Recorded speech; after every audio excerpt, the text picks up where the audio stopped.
Did you practice this before you actually started doing it? Not at all. I just got drunk. Just got drunk and started doing it. Pretty much just, yeah, that was pretty much the idea. That's how I started on TikTok. Like, I just got drunk and did it. There you go. Like, alcohol helps with this type of stuff, right? Yay. Yeah. Okay. And also being self-absorbed also really helps when you're going to like make any kind of social media. Alcohol and narcissism goes a long way. Definitely helps. You need confidence with this type of stuff. Yeah. I feel like I skirt the edge of self-absorbed pretty well. Because I love myself, but I also want other people to love themselves. So I'm encouraging to other people and helpful. And so I'm like, I hope you like yourself as much as I do, which is like really self-absorbed, but also nice. So I don't know. But it's like Kim Kardashian said, you know, naked selfies on the daily, you know, and just like love yourself and, you know, good things happen. Not that like Kim Kardashian should be anybody's like super huge role model, but she has done some shit, man. Like, she has. I have respect. That's good self-talk though. Like definitely. Yeah, naked selfies, look at yourself, tell yourself you're beautiful, you know, and I feel like that's a good way to go, you know? Yep. If you're into that. I gotta admit that I haven't really tried that though. I do look in the mirror, like I've taken this technique from David Goggins. Like I don't know if Who is David Goggins? I don't know who that is. It's an American ultra marathon runner, former Navy SEAL. Guy's really awesome. He's done some superhuman stuff. Okay. And I think he called it like, can't really remember what he called the mirror, like accountability mirror. It was like, because at the end of the day, you have to look. He looks in the mirror and kind of reflects on his day. And if he hasn't done what he set out to do himself, then he had to be accountable to himself. So I suppose being naked in front of the mirror and talking to yourself is kind of similar as well. Yeah, absolutely. It's still good self-talk, right? Yeah, exactly. Like I feel like anytime you reflect on yourself and what you're doing is really, really positive. Even if it starts off negative, like even if you're a person who in the beginning you're like, God, you're so fat, God, you're so stupid.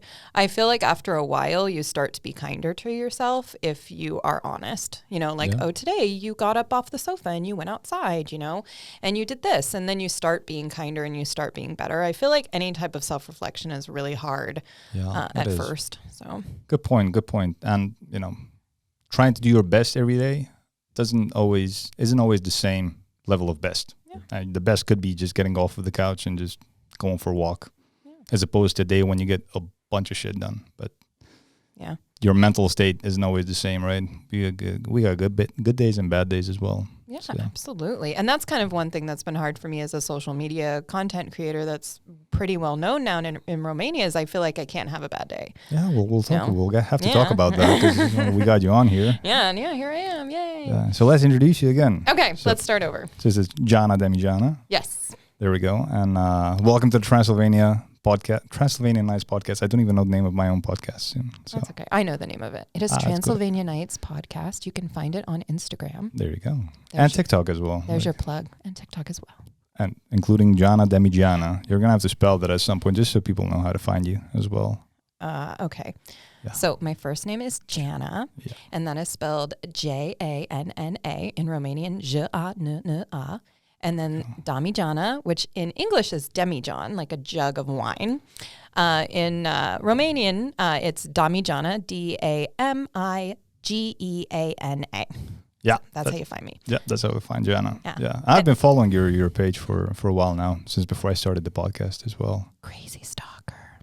Oh, yeah. That's probably why you're not putting stuff up on the internet for people not to watch, right? Yeah, that's exactly why I do it. Yeah. And so anyway, this guy is like, hey, let's have a coffee. And I was like, sure, why not? Sounds safe. I'll go have a coffee with a complete stranger. And now I'm sitting in a weird basement with a curtain and no light and no one can hear me scream. Yeah, pretty much. Even though you got a door straight you got two dogs outside just guarding this place, right? Two vicious German shepherds. Two German shepherds outside the door. Like, yeah, I make good decisions, people. Oh, and you've driven 60 miles just to get here as well. I did. I drove here from Cluj. We're in Reagan. Did I say that right? Yeah, you said it perfectly. Like the president of the United States. Yeah, Ronald Reagan. Yeah, but spelled differently. Somewhat. But yeah, I drove out here. It was a beautiful drive, a little rainy, but the feel fields are so pretty when it's green and the rolling hills and the rain and the clouds and the sheep and the rain. Yeah. And more rain. Yeah, there was rain and There was so much rain today. But you know what? When it's raining, you don't see as many men peeing on the side of the road. Fair point. So it was kind of nice, yeah. And here, that's one thing in Romania. Like, I feel like in every country of the world, men pee on the side of the road. Yeah. But in Romania, they like don't even try to hide it. Like you can see full penis like going down the road, you know? I'm like, whoa, your whole dick is out, my man. And so I had a friend visit like 2 years ago and it was 3 years ago before the pandemic. And we were like playing Romanian road bingo and it would be like, see a man's penis on the side of the road. The road ends without any warning. You know, there's a pothole big enough for your car to fall in. Sounds like Romania. It definitely does. Yeah, and mostly the countryside, of course, now with the beautiful highways and stuff that we have now. Yeah. So, but now that you mentioned it, the other day I actually took a photo of a guy doing that, not really on the side. Well, it was the side of the road, but it was on the sidewalk in town with cars driving. Like it was huge traffic, including, you know, people on the sidewalk. And I'm like, who really does that? I didn't really manage to get the photo because obviously I would have sent it to a few people, but I didn't want to be a dick as well because, you know, you could actually see his face and stuff. Yeah, no, you don't want to do that. I'm not about taking pictures of people. There's actually recently in Cluj a couple that was having quite a bit of fun on their balcony. Okay. Yeah. And I can imagine they were playing with balls and stuff. Yeah. Let's just say the guy was eating out. Oh, okay. So anyway, Pizza's good. Yeah, pizza. Yummy pizza. Romanian, you just switch one of the Z's to a D, and yeah, there we go. Yeah, there you go. And so having some pizza on his balcony, and some girl across like took a photo and posted it in her apartment block group, and was like, "This is what people are doing," and like the police were following up on it for like being in public. I'm like, they weren't really in public though; they were on their balcony, own property on some level, right? Yeah. I'm guessing they're renting though. It is Cluj, so people are renting. Or like maybe it might have been an Airbnb, but I mean, it could be. Yeah. And maybe that's what they're into, like for other people to see. I'm just saying, like if the apartment across from him is available, like I could rent it. Like I wouldn't be sad. I wouldn't take any photos of them. I would just be like, "Hey, neighbor," you know, like it's like Friends, you know, ugly naked guy. Yeah, they could be like ugly naked guy, sexy pizza eating neighbors. Like yeah. That you get labeled, you know, like, but that's a better way of being labeled than, you know, Twitter or stuff you hear out there nowadays. But I mean, I guess I would be annoyed if my kids were watching it. Well, yeah, obviously. That reminds me, I'm in a group called Hungarian expat, actually Budapest expats, I think it was. And one of the girls was posting that, you know, she actually has a neighbor. Whenever she gets out onto the balcony, you know, without doing anything in particular, the guy goes out, watches her play, and he starts playing with himself and stuff. And I'm like, so how do you follow up on that? Like, I'm not really familiar with the laws in Hungary when it comes to this stuff, but apparently in Cluj, police followed up with this case, but the girl there doesn't really know how to handle her situation other than not use the balcony. Yeah, I wouldn't know either. Like, right? And yell at him, or I don't know, like, hey, stop that. But it's Romania, so you get people doing that on the street as well. You don't have to, you know. I can honestly say I've never run into anyone jerking off on the street. Okay. You got that going for you. Yeah, that has never happened. It is Cluj, so it's slightly more civilized. So it's an island within Transylvania, within Romania, actually. Right? I've been told that many times when I say like, oh, I live in Romania. People will be like, you don't live in Romania, you live in Cluj. Yeah. And I'm like, okay, well. It's developed. Yeah. Actually, it looks so decent now. Like in the last 10 years, I think, or 20 years, I suppose, because it's constantly developing. The central area, it's just so well maintained that I'm genuinely surprised occasionally. Even you have bicycle paths. Like, who would have thought? Like, you have even that. Plus, you know, traffic's a bit better, but missing the subway, that sucks. Yeah. Traffic's horrible during rush hour. Really hoping that they're going to put the subway in. I actually was talking with another mom recently, and she was saying, no, they need bike paths instead of a subway.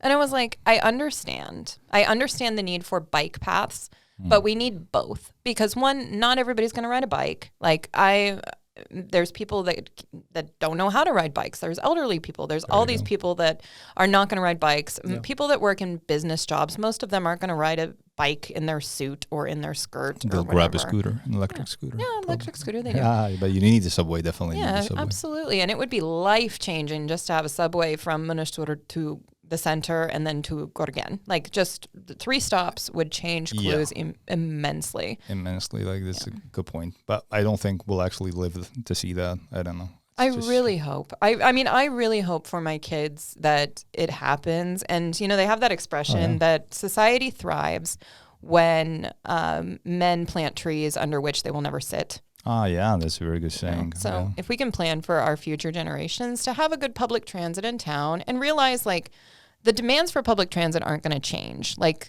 you're still going to have to cross Cluj, and Cluj is only going to get bigger. You know, it's not going to get smaller. It's got like one straight road all through Cluj, going from east to west, west to east, pretty much. Well, there's a lot more of that, but the major traffic is on this main road, pretty much. So it's really difficult. A subway line across that. Yeah. We'll see if that ever happens. And subways work. You know, we know. And I mean, we also know from LA that having a subway matters. You know, back when LA was in its infancy. Close enough. Infancy. Yeah. That works. What is it? Infancy. Yeah. And you got it. You got it perfectly. So the other day I said strategery. I was like strategic. I was trying to say strategic, and I was like strategy.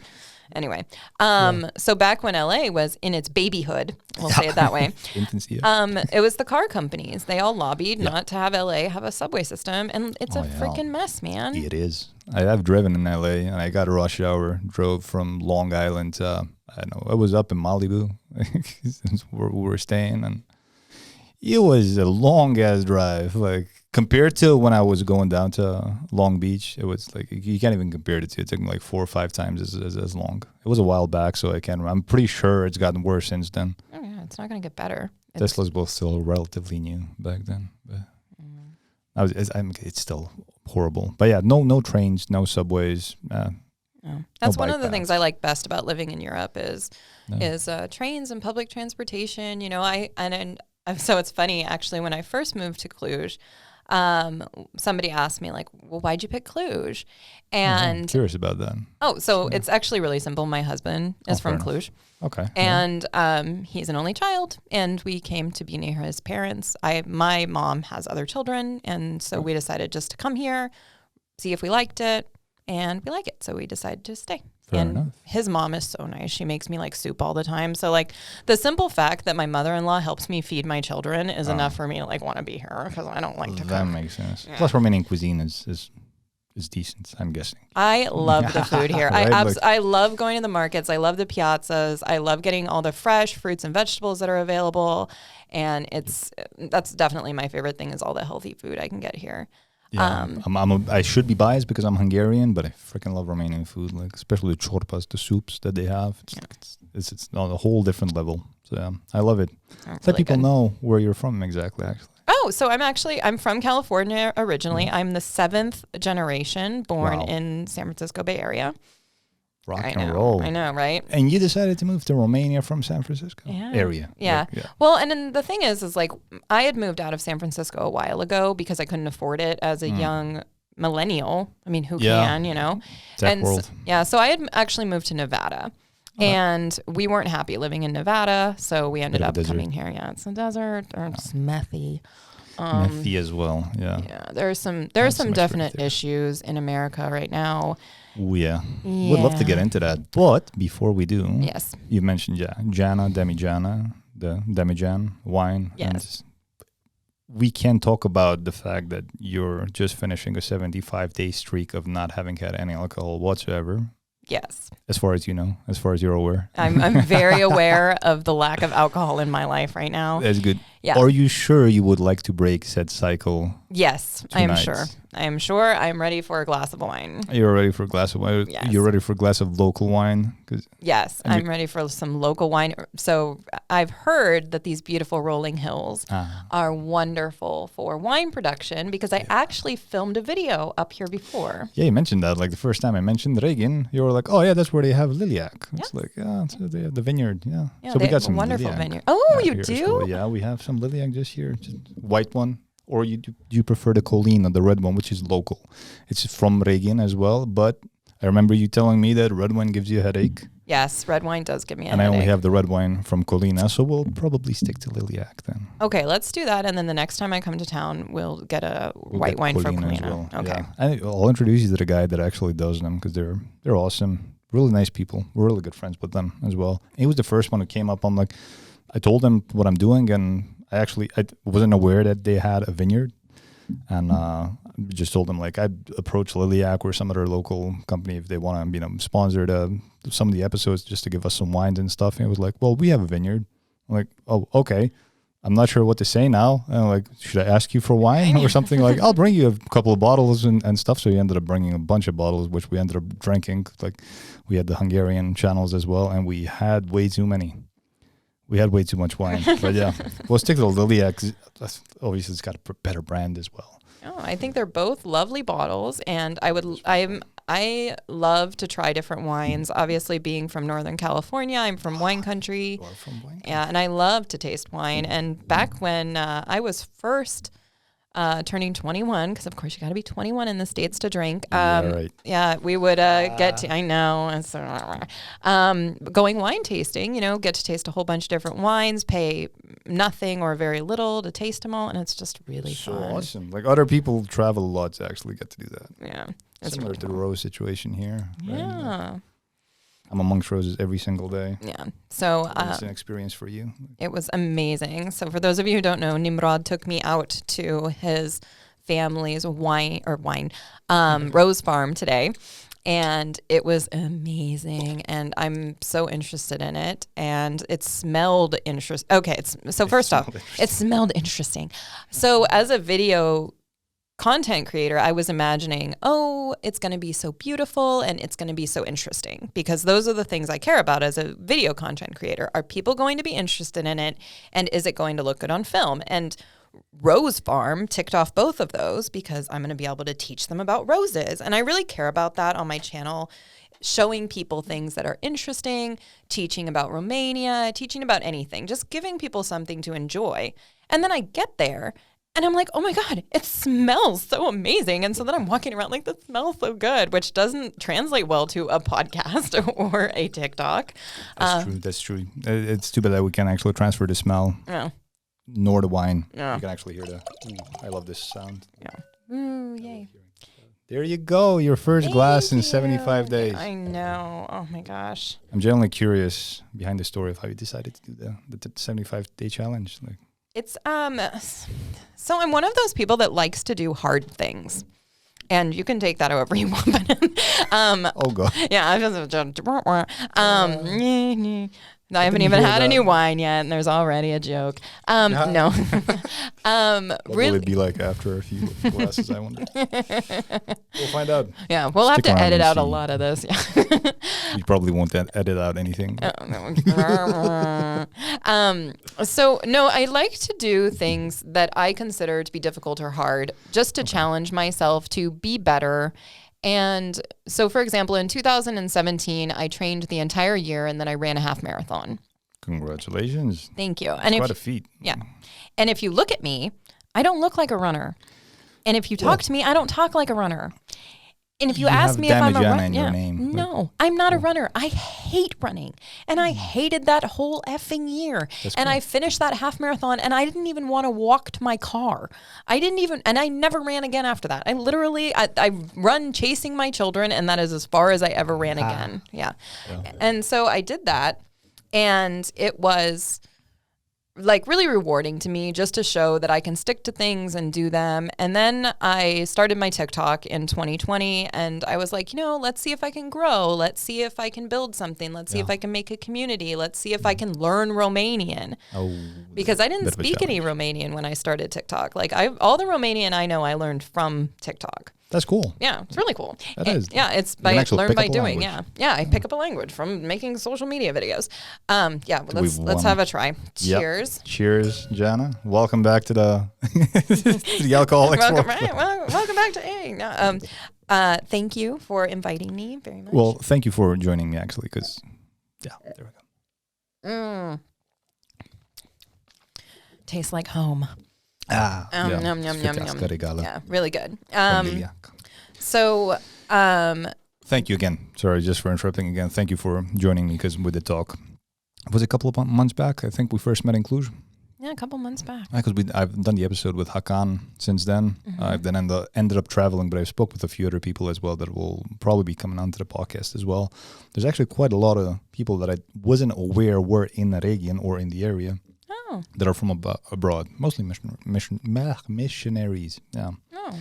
Which is, that's a bit less surprising, but then all the way from the US or from Netherlands as well. I'm like, well, okay, I was not aware. Like, people have not tried to approach me to join any religion, so there we go. We got that going on. And thank you for joining me. It's, June. You did mention that you wanted to see the roses. We got that as well. Luckily, even though the weather turned for the worse, but I actually think the weather was lovely because today, today I made content about the rose farm, and it'll be up on my TikTok and Instagram. Whenever this is out, it's already going to be up, so you can go back and look. You think you'll be editing quicker than I am? Yeah. I'm pretty quick have a lot of experience. Yeah. I'll probably have it up tomorrow, to tell you the truth. Cool. Like, I'm pretty fast. But it was raining today, but I actually like that because I think it's nice not to just show everything perfect and lovely and everything's wonderful all the time, because there's weather. We exist. Let's just show it how it was. You know, it was raining, and honestly, the roses were so pretty with all the little droplets of water on them. So it really gives you like a different perspective. It does give off a different vibe, definitely. But it's more realistic. It's the thing that I like about podcasts as well, and why I actually prefer doing this than something along the lines of what television does or mainstream media in general. Just because you can be super open. It's two people sitting down, having conversation, having wine, talking about stuff, swearing, joking, whatever, you know. And we're talking about different topics. It's long format conversation. Stuff you can't really talk about on TV. Because there's always like, you have a set of questions you're going to have to answer, and you're going to prepare your answers. They have to be relatively short, half a minute, 1 minute, whatever. Podcasts are just different. And I really enjoyed getting into them. Like, and I'm hoping to have way more episodes out there. Like, I hope you do too, because you have a very soothing voice. Like, I did listen to your podcast. Thank you. I'm not just here. Yeah, I did take the time. I love to hike. So I just put my headphones on, put your podcast on, and I hiked up a mountain. And by the time I reached the top, the podcast was over, and I was like, wow, that was great. Your voice is like really soothing, and like, thank you. That was a 2-hour hike. Yeah. 2-hour hike straight up. Yep. And it was nice, and a really interesting guy. You're good at like following up on things and getting more information. And thank you. I'm a curious guy. Like, and I'm just one of those guys, like, I know little stuff about a lot of stuff, but I'm curious. I just, if somebody has experience with any particular field, or, you know, everybody actually just has a story, not necessarily knowledge about something, then I'm just curious to hear it. Like, that's one of the reasons why I started was, I think I mentioned this on the first podcast as well, or maybe it was on the Hungarian one. I wasn't sure. Sorry if I'm repeating myself. I've lived for 4 years in London, right? This was central London. So it was a different experience, you know, finishing work. Even at work, you're with guys in suits from different places from around the world. Could have been from Venezuela, could have been from Italy or whatever. And you managed to have decent discussions with these guys. And even when you got off work, you ended up going to a pub, and, you know, you could have been chatting with a janitor or a CEO of a company, and, you know, you got access to a variety of people. Having moved home back to Reagan, where I grew up, you know, you don't have that nuance of people, that contrast. You generally have, it's not like they're bad or anything, just people think in a similar way because they grew up in the same culture with similar experiences. So there's not a lot of discussions that you can have about different topics, and people's views are relatively similar. So this is one way to just bring in people from different backgrounds and just have fun discussions. So it's just fun for me to do. Absolutely. I have a lot of respect for that. There is the idea of cultural knowledge that you get from your parents and the society that you grew up in. And some things seem really basic to you that aren't to me. For example, roses. Yeah. You mentioned and that. I actually have a story. My grandfather actually was the one who first made me think about this, and he's been dead for 15 years.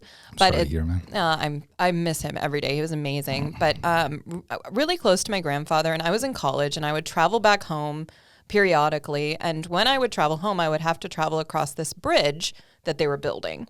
And I was really interested in this bridge. And I was like, they just put these big pylons in it. And it was a bridge over the bay. So it's not like a shallow bridge. Like it was a deep water bridge, which is really cool, you know? And so I was like, they're putting up this and then they're putting up that. And so whenever I would get to my grandparents' house to visit them, I would immediately sit down and update my grandfather on, you know, what had happened on the bridge, you know? And now they've got this piece and I wasn't expecting it to be that quick.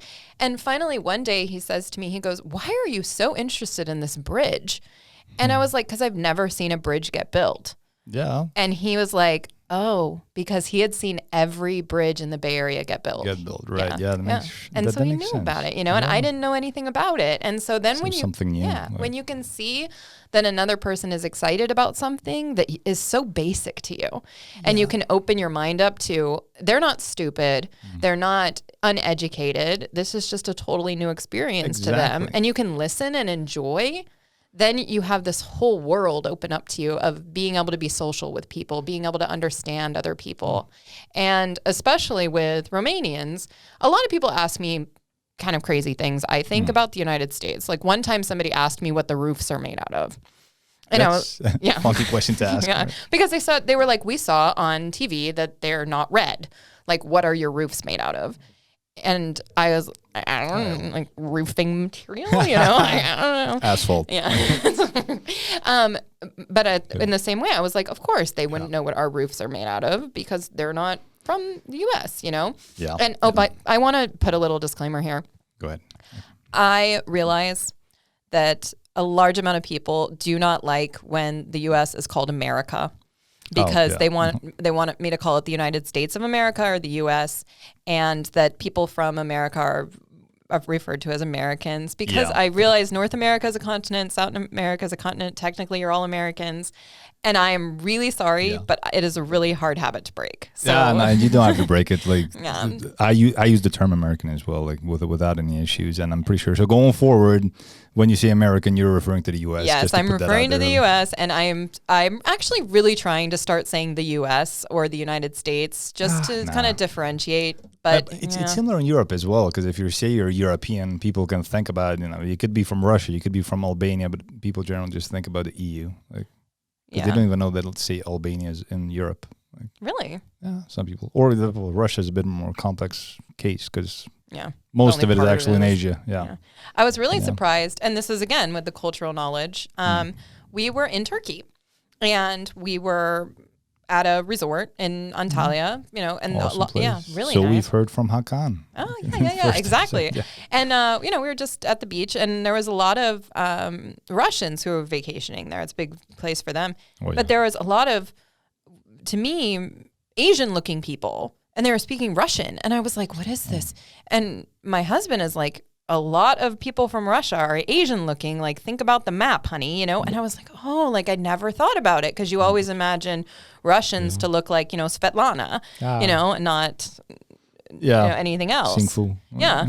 So that sounded so bad. So I think I couldn't come up with something better. It sounded so bad. Yeah, I couldn't fill in. We'll edit that one out. Nah, I won't. Okay. It is what it is. Okay. But you know what I mean? Just I've been to China and I've been, you know, over there, and I just never thought about it. And of course. Kazakhs and Mongolians have that thing as well. Like, because they mostly speak Russian as well, simply because they were part of the Soviet Union. So I don't know if the young people still do, but the elderly definitely do.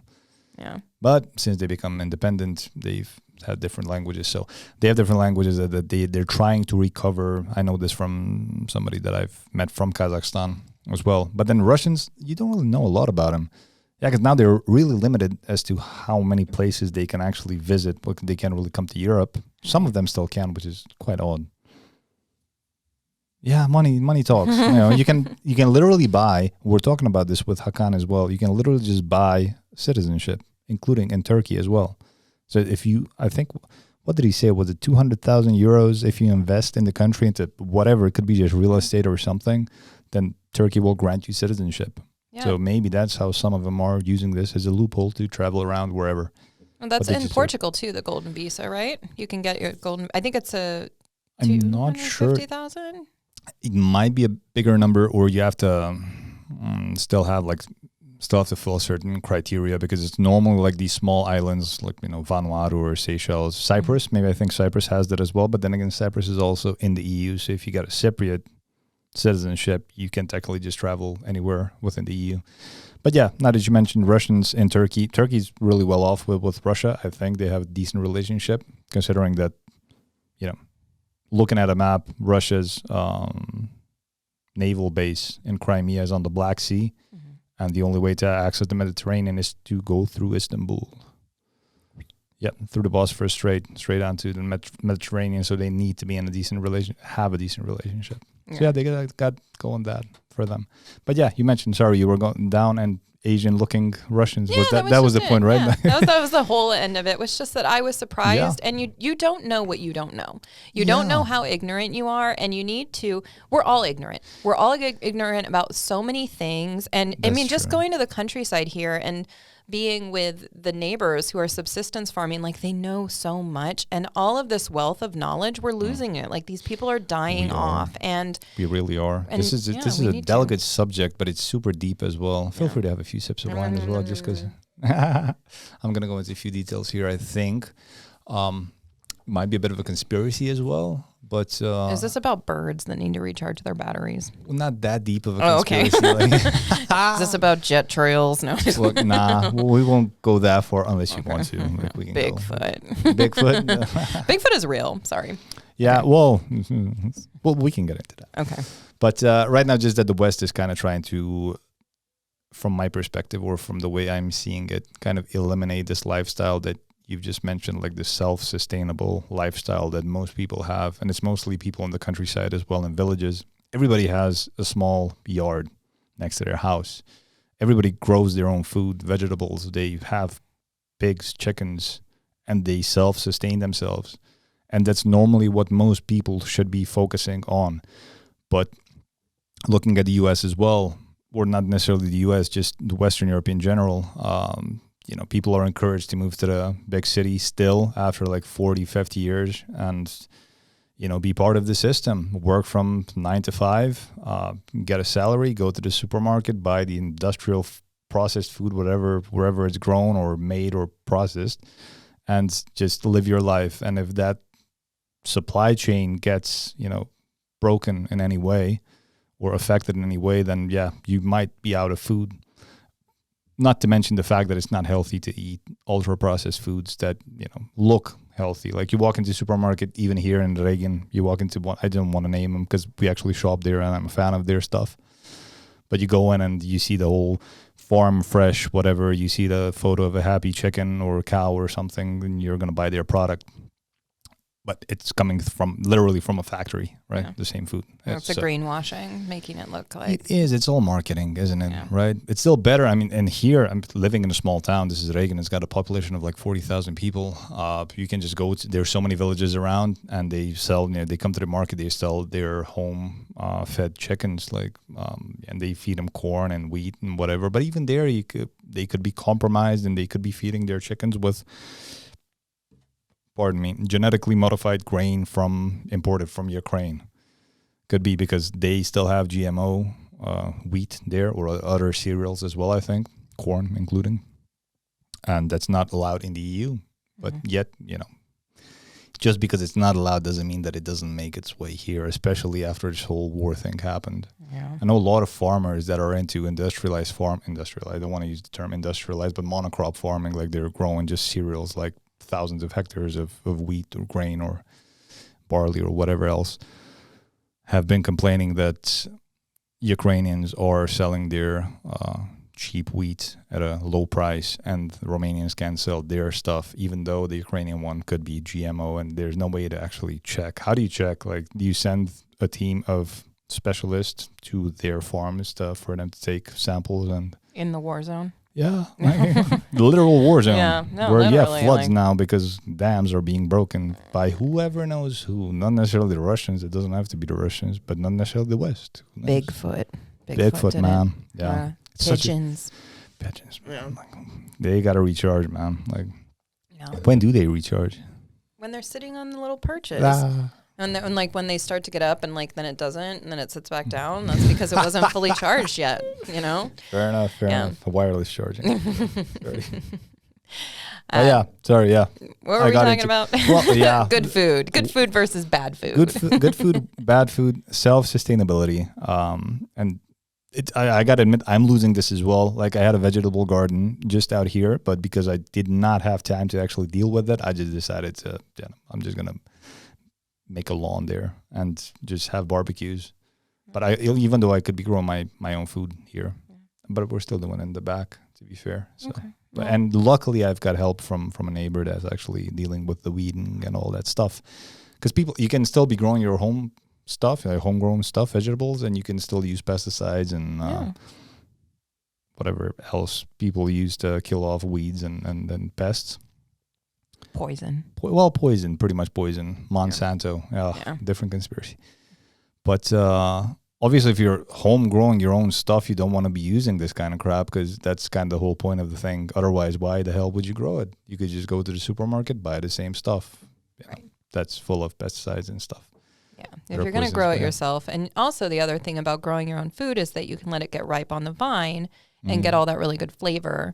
Whereas if you're getting it from the store, they have to pick it when it's not quite ripe, put it in the ripening houses. Or it tastes a lot better. Like, tomatoes taste so good. Jesus. Yes. The ones that you get, like even from like old elderly ladies here. And you can buy like even on your way home, probably you'll see these elderly ladies, old ladies, just on the side of the road selling onions as well. They're super good tasting onions, and they're not that hot, not spicy, I guess. Is onion spicy or hot? It's spicy, like it's spicy, right? Yeah. No other word for it. Yeah. Like, it seems like there should be a different word because it's not a pepper, but it's it's onions are spicy. Yeah. Yeah, they are, and I'm a fan. Like I'm actually a big fan of onions. Like, and but even on one of my days where I normally am very careful about the stuff that I eat, I don't want to over exaggerate because I occasionally go for pizzas and stuff. So. You go for pizza on your balcony? Not that much. Like, but you get the point. Like I eat wheat and stuff and gluten and stuff and all that everything that everybody else would eat, I guess. And but occasionally I'll still go on one of these. I'm gonna eat pig fat with onion and tomatoes or something, like one of these super traditional something. I don't even think about the fact that it's traditional. I just know that if I run out of pig fat, I'm just going to find it wherever around town. Like if I just go knock on a door, like, would you sell pig fat? Like, yeah, sure. Mm-hmm. Everybody has it here. Yeah. And it's delicious. And people still keep pigs, porks, and just slaughter them around Christmas, and they've got meat for the whole year. And I feel like the EU is kind of trying to end that. Yeah. Kind of just so people not kind of. They literally outlawed slaughtering your own pig, and the Romanians were like, nope. Fuck you. They were like, fuck you. No, we're going to go to Germany, and we're going to do it behind my building. Pula. That's what they said. That's what, I mean, excuse my swearing. I know on TikTok I don't swear, but this is Transylvanian nights. I got the wine, so this is Janna Unleashed. Yeah, Janna. Yeah. Whoa, Janna Unleashed. Yeah, but you are completely right. I think that our culture has changed so dramatically to be a society of consumerism and living in the cities and having no self-sustaining ability. And fortunately for me, I am related to my mother. Oh. My mother is the coolest bad bitch you have ever met. Awesome. She lived in Los Altos, which is one of the highest earning zip codes in all of California. So really? Some really fucking rich people live there. What do people do there? All tech businesses, a lot of the CEOs and stuff. I mean, there's some really beautiful mansions, houses, and she lived in a smaller neighborhood, but everybody had a gardener, everybody had the grass. And my mom ripped out her front yard and planted a garden, like this wild woman's garden. Yeah. And she was out there with her big hat every day tending to her garden, and the kids in the neighborhood would come by and learn about fruits and vegetables from her. That's so cool. And she'd whenever she had extras, she'd just put them out on the curb for everybody. And she taught my kids about gardening, and she's just like, that is really cool. Yeah, she loves it. And when I was a little girl, she also always had a garden. And I remember one time eating a salad that had a worm. And she was like, "That's good. Like if they want the food, then you should want it too." It means it's good. Yeah, it is. Because the stuff you get from the supermarket, worms will not try to eat that because it's even dogs would eat the meat, some of the meat that's sold there. Yeah. And so fortunately, I was able to have a really good example and then really appreciate the countryside life here. And then during the pandemic, we were just really fortunate that we had a countryside home to go to, which most of my TikTok followers know the videos from then because I was just drinking Sweetla and making videos all day.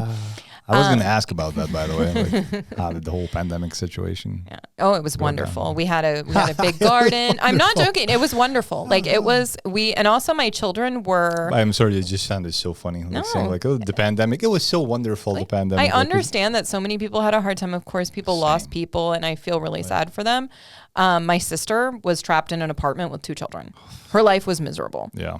I was in the countryside in a big garden with sunshine, and we had a fresh food, and we had all this extra time with our children that we wouldn't have had they been in school. Yeah. And I look back at it now and I'm like, it was stressful. But you miss it. I miss it. See. Like we were all together and like it was so nice and like it was really, and like I was exploring my interests with my TikTok page and learning Romanian and gardening, and the kids were, growing, and we were all together as a family. And like I look back on it now and I'm like, it was a blessing for our family. Yeah. And so, and now they're in school and the homework's really hard and they're fighting with all their classmates all the time and they're fighting with each other. Because for those of you who don't know, I have twins. I have 8-year-old twins. Awesome. And they fight like nothing you've ever seen. Fighter, right? Oh my gosh, yeah. They will just beat the living daylights out of each other. And I'm at this point where I'm like, do I get involved? Do I let them solve their own problems? Yeah, let them do their own thing. I think that's my technique. Let's just let them do their own thing. Yeah. But at some point, like, I mean, they train themselves. They train each other. Yeah, they do. They are. I mean, they're going to be pretty tough at the end of the day. That's good. So nobody's going to bully them. Yeah. Oh, so they get to train on each other. Because think of this: if you're a lonely kid, like, what are you going to do? Like, you mentioned that they're 8, right? They can't really go to a club. I mean, you could take them to like karate or something. They go to jiu-jitsu 3 days a week. They go to jiu-jitsu. Yeah. Awesome. There you go. Plus, they can train on each other at the same time. Yeah. And for those of you who are judging me super hard right now, we put them in jiu-jitsu because they were fighting and not before they were fighting. Like we wanted to give them an outlet for their fighting that was safer to teach them how to fall and all of these things. But they have been together, obviously, since they're twins, since conception. And when the fighting started, we're like, we need to give them like a healthy outlet for this where they can go and like do sport and that. So like, no, the jiu-jitsu did not cause the fighting. Like, but I think this is an awesome solution, by the way. Yeah, I never really thought that the jiu-jitsu would cause the fighting because that actually helps with discipline and self-control in general. So if somebody's going to bully you, you're actually going to try to avoid the conflict instead of actually getting in a fight. Then again, if they're good at it, they'll probably kick the other guy's ass. But yeah, we'll see how that goes. Yeah, we'll see. I am terrified to have 2 boys. I thought I was going to have girls, and like. So my mom had the same thing. She had to deal with 2 kids as well, 2 guys. Oh, it's first off, okay. So I thought I was going to have girls. I had girl name picked out. I really thought it was going to be girls. Wow. And when it turned out to be boys, I was like, am I going to be a good boy mom? And now I'm so glad I had boys because I can't imagine like anything else because they're fun, they like to do things, they like to go out, and I'm one of those people. I like to go, and they're very much with me on that, and I love that, and I just can't imagine like sitting and doing like sedentary quote unquote girl activities, like let's color, let's play princess, Barbie, whatever. I'm just not that person, and so I'm very much like, let's go to the park, let's go here. We're gonna walk, 5 miles to this place, and like I was telling you earlier, like my kids are so active, so I really feel like I lucked out with my children, and they're amazing little humans. They're funny. Yeah. My favorite thing that ever happened. I mean, they're funny, man.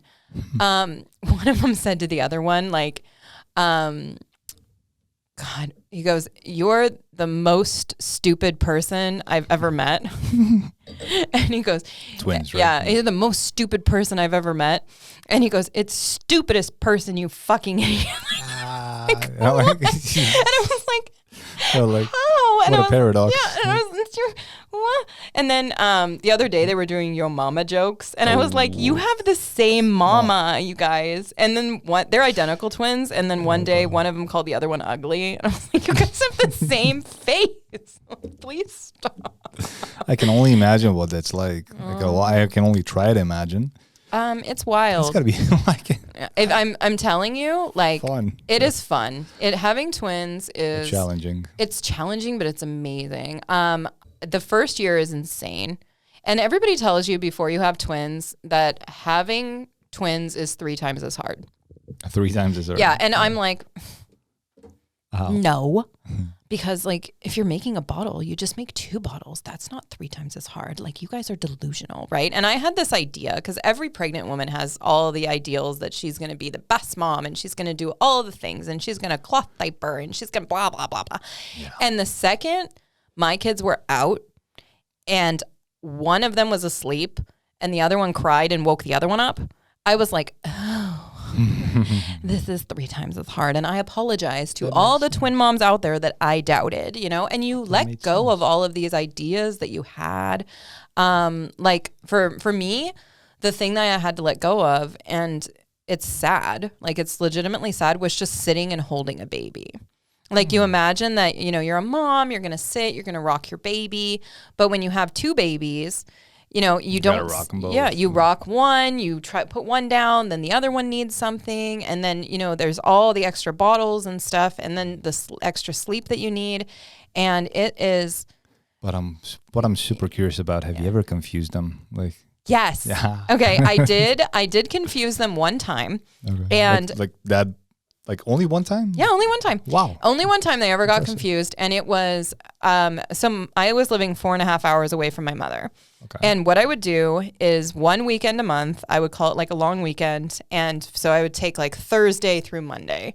So almost a week actually. Yeah. And I would drive to my mother's, spend Thursday, Friday, Saturday, Sunday with her, and then drive back to our home. Yeah. But I would always do it at bedtime because the kids would sleep.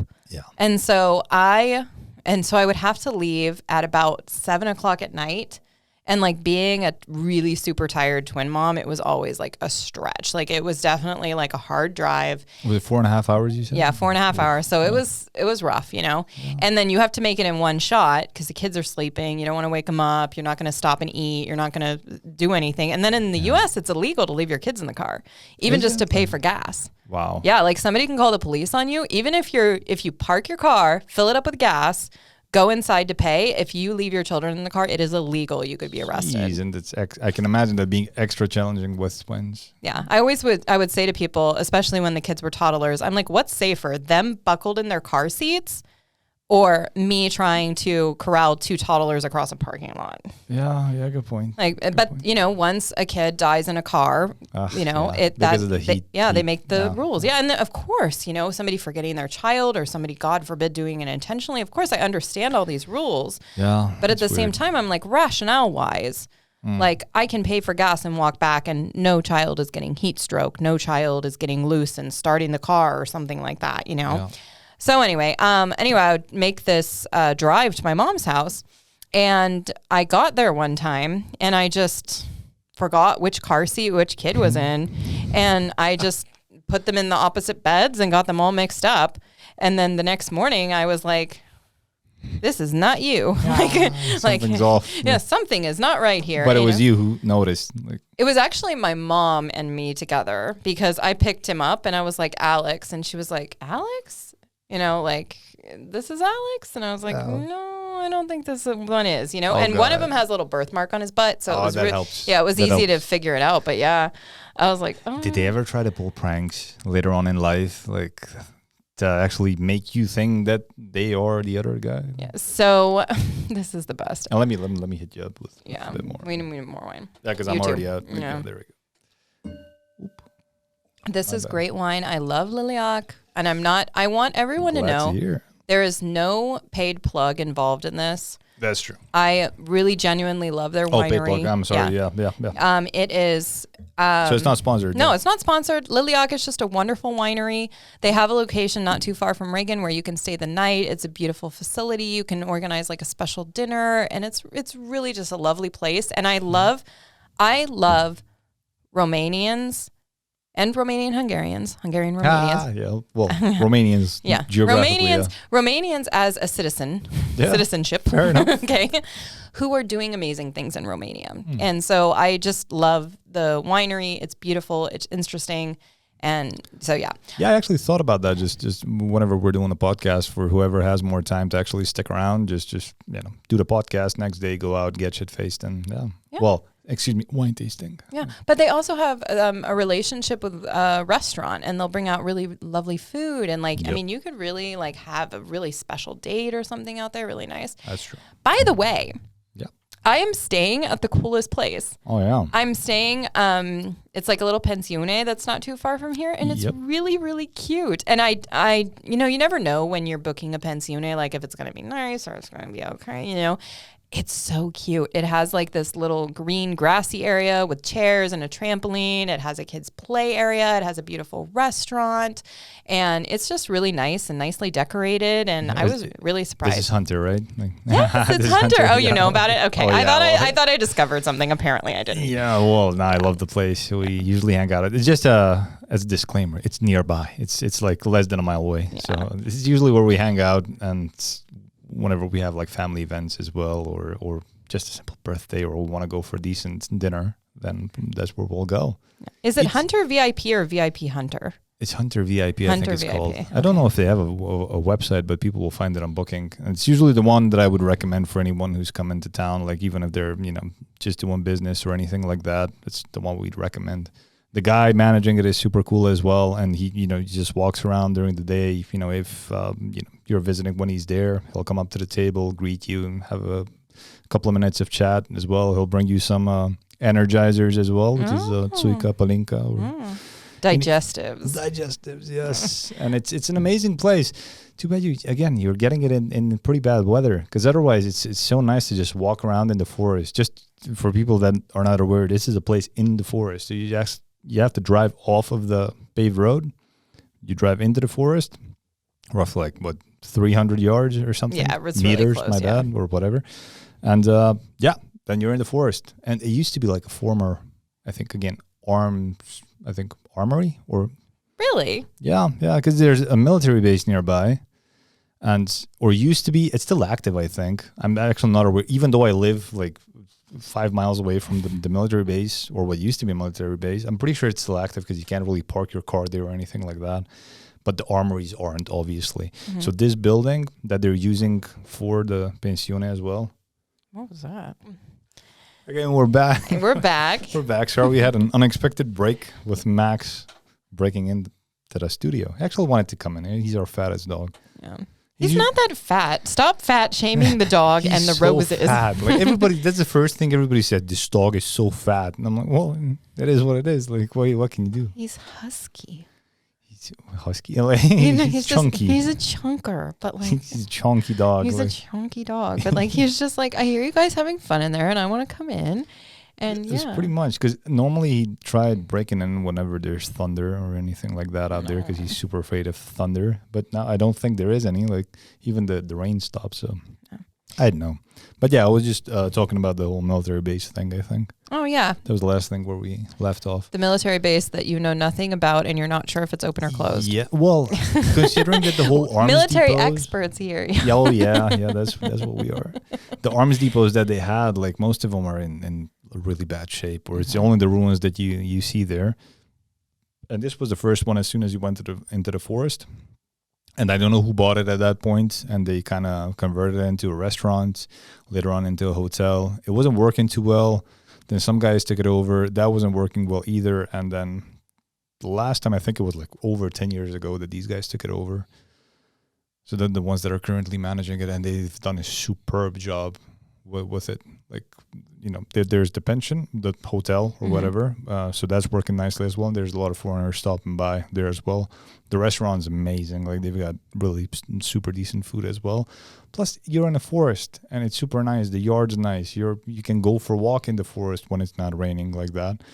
You can get a good horror story thing going on your TikTok as well. If you decide to go out for a walk at midnight, be careful, because there are bears out there as well. Just FYI, if you do decide to go for a... We have bears in San Francisco too, but not the same kind. Well, these are brown bears, so these should be friendlier compared to... The bears in San Francisco are very friendly as well. Oh, yeah, because they mostly forage, right? No. They live off of... Sorry, you didn't get my joke. No, I did not. I'm sorry. Bears are big gay men. Oh God, no! I did not get the reference. No. we don't have those kinds of bears. Yeah, we got those kinds of bears, and they're lovely. Well, San Francisco is like probably the capital of bears. Yeah, but we do have bears in California as well, but Obviously, not in San Francisco. Mostly black and brown bears. I think. We got black. We got you black have bears. it on your flag. Yeah, you got a brown bear. We on your have flag. a grizzly on our flag, and there are no grizzlies left in California, but there is one on the flag. Oh, they were sad. hunted to not to extinction because they exist elsewhere, but they were hunted out of the state of California. There are none left. That's sad. It's such a controversial topic when I say that it's sad because obviously feel bad for them because they've been hunted off, but we've got a similar situation in Romania. So Romania is the country within the EU with the biggest population of brown bears, at least. Mm-hmm. Brown bears forage in the forest, right? They eat a lot of fruit, roots, whatever they eat. Roots? I don't even know if they eat roots. Anyway, recently they've become more of a yogi type of thing where they go to picnics and they come down to town and try to eat whatever they can from trash cans and stuff. And it's become an issue recently. And people are, there's two camps, obviously. People that want them, not coming down to town because these are usually like the weaker bears. The stronger bears are the wild ones that are up in the hills because we've got a fuckload of mountains out here as well. And they're out there.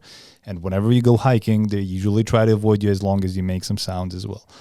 But the weaker ones, then they'll try to go find different territories and they'll try to come down and, they find food in trash cans and that's what they'll go for. So yeah, we got yogis, but no grizzlies. But occasionally you'll have the occasional bear attack as well.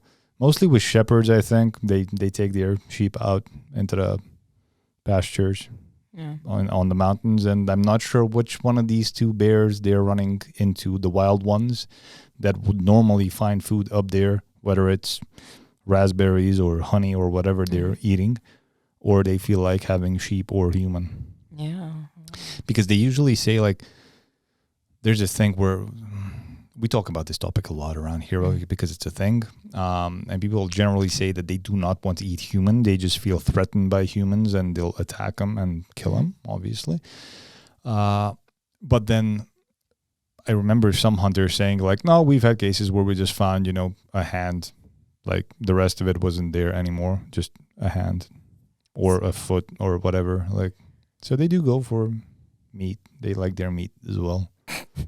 So, leaning in from this conversation, I love to hike by myself. Okay, well, that's just one way to go. And you're in Romania. Yeah, I'm in Romania. I'm in the forest. I love to hike alone. And one question that I get all the time is like, "Aren't you scared?"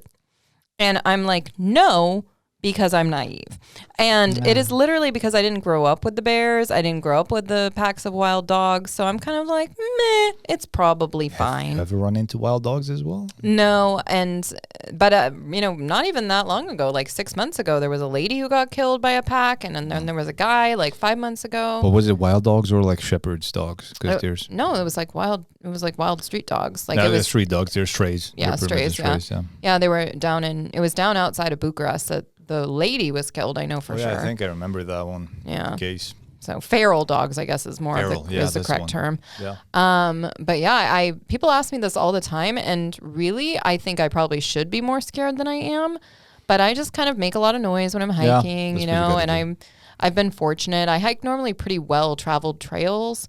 I'm not normally out just kind of wandering around by myself. But yeah, I mean, there's bears. There's wolves in some places. I mean, Romania is still a wild place. And that's one of the reasons I love it so much is because of these old growth forests and how interesting they are. And, like I can get just, lost emotionally, not physically because I'm staying on the trail, lost emotionally in the forest for like hours of just looking at the trees and, imagining how long they've been there and all the things that they've seen. And, it's so calming for me. And I feel like I found my home here because, so much of California is now taken over by big cities and so much of the forests have been cut down. And, you go to some of the groves, but it's not the same as these big deciduous forests that you still have in Romania, Yeah, I see what you mean. Like, I know a few other people that really enjoy it here as well, in the sense that, there's now King, used to be Prince Charles. Yeah. He's got property here. Yeah, King Charles in Viskri.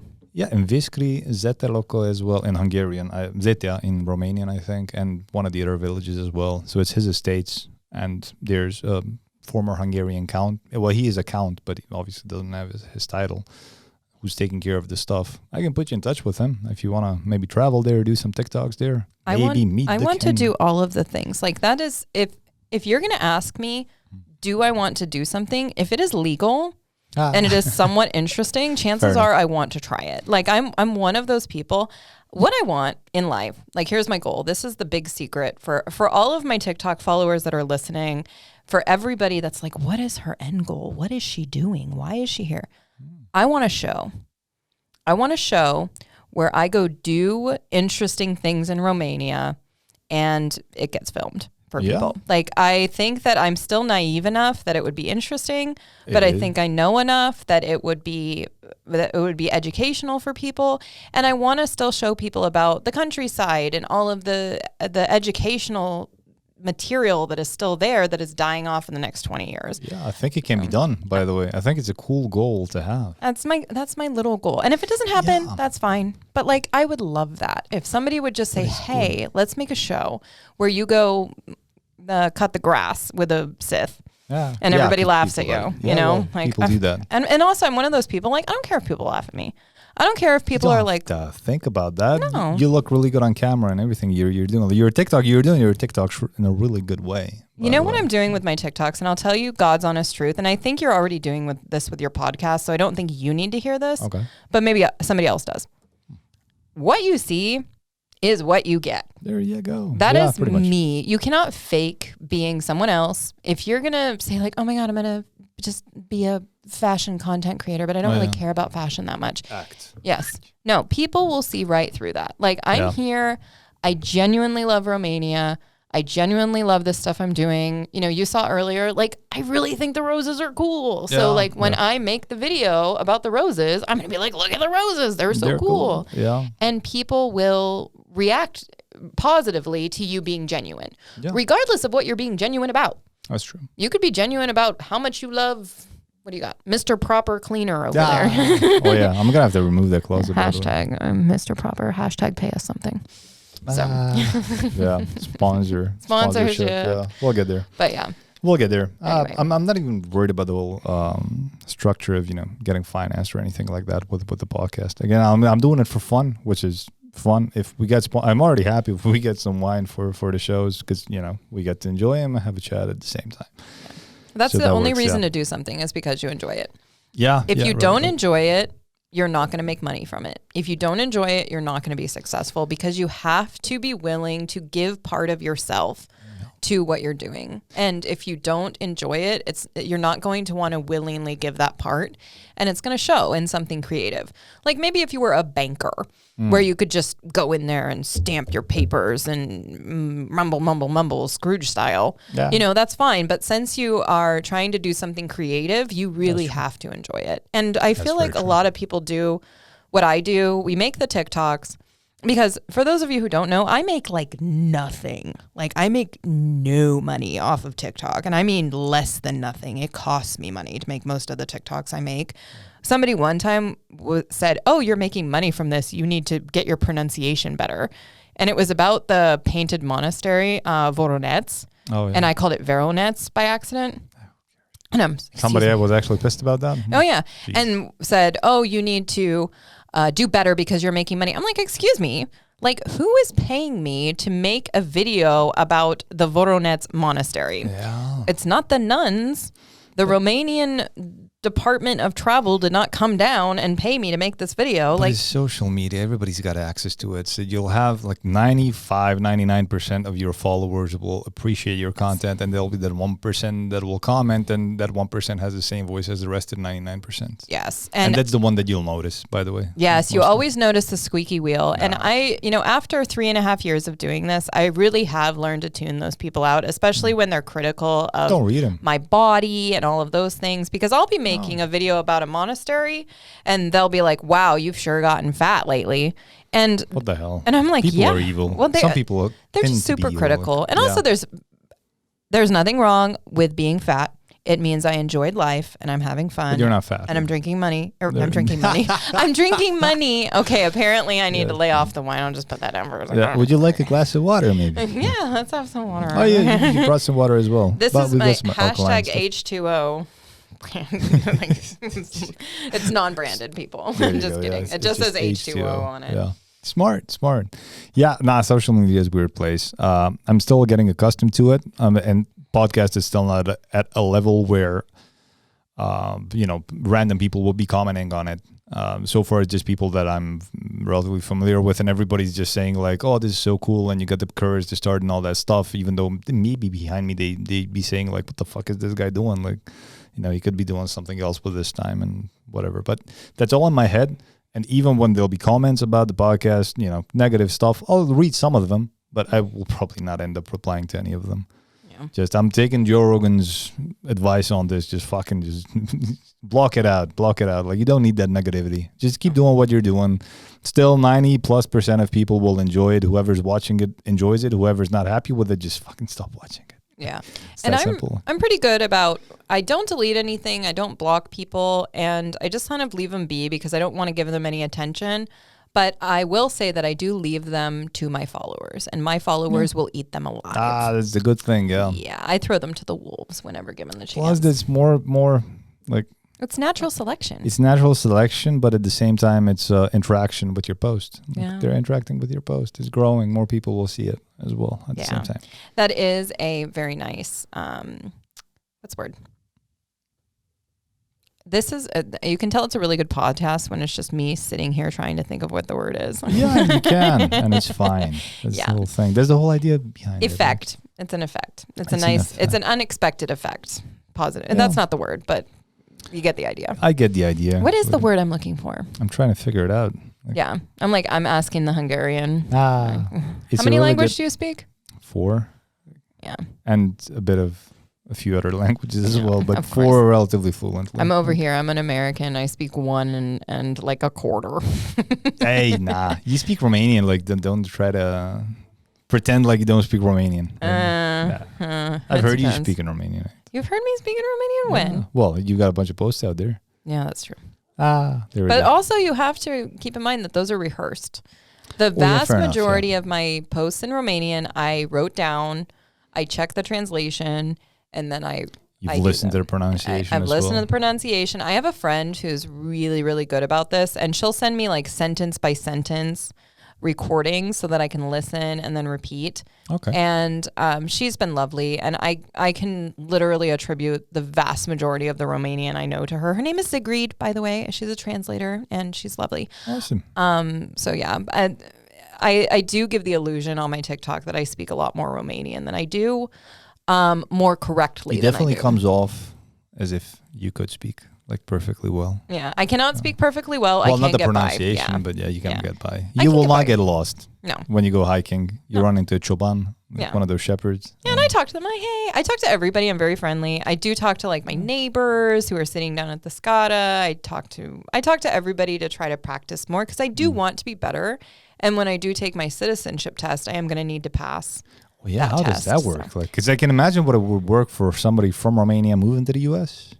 Because there's something that people talk about, but not the other way around. Like people from the U.S. moving to Romania. Yeah, you need to pass the citizenship test. You have to speak Romanian. You have to answer history questions and stuff. So, Transylvania was always Romanian.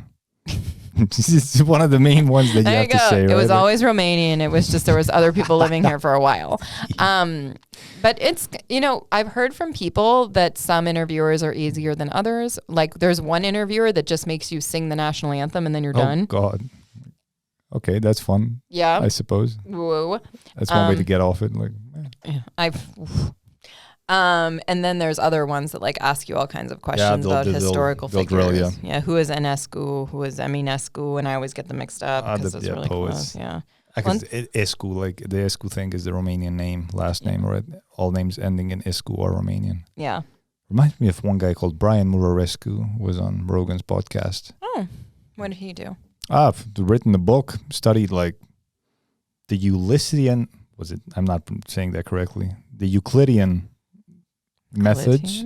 Yes, it's Greek stuff. So he's been to Greek stuff, and I think the way the rituals that the Greeks used to have, I think it was ergot that they found in some of these clay pots, kind of showing that they spiced their wine with ergot, and practically just got high. What is ergot? Ergot's like a fungus.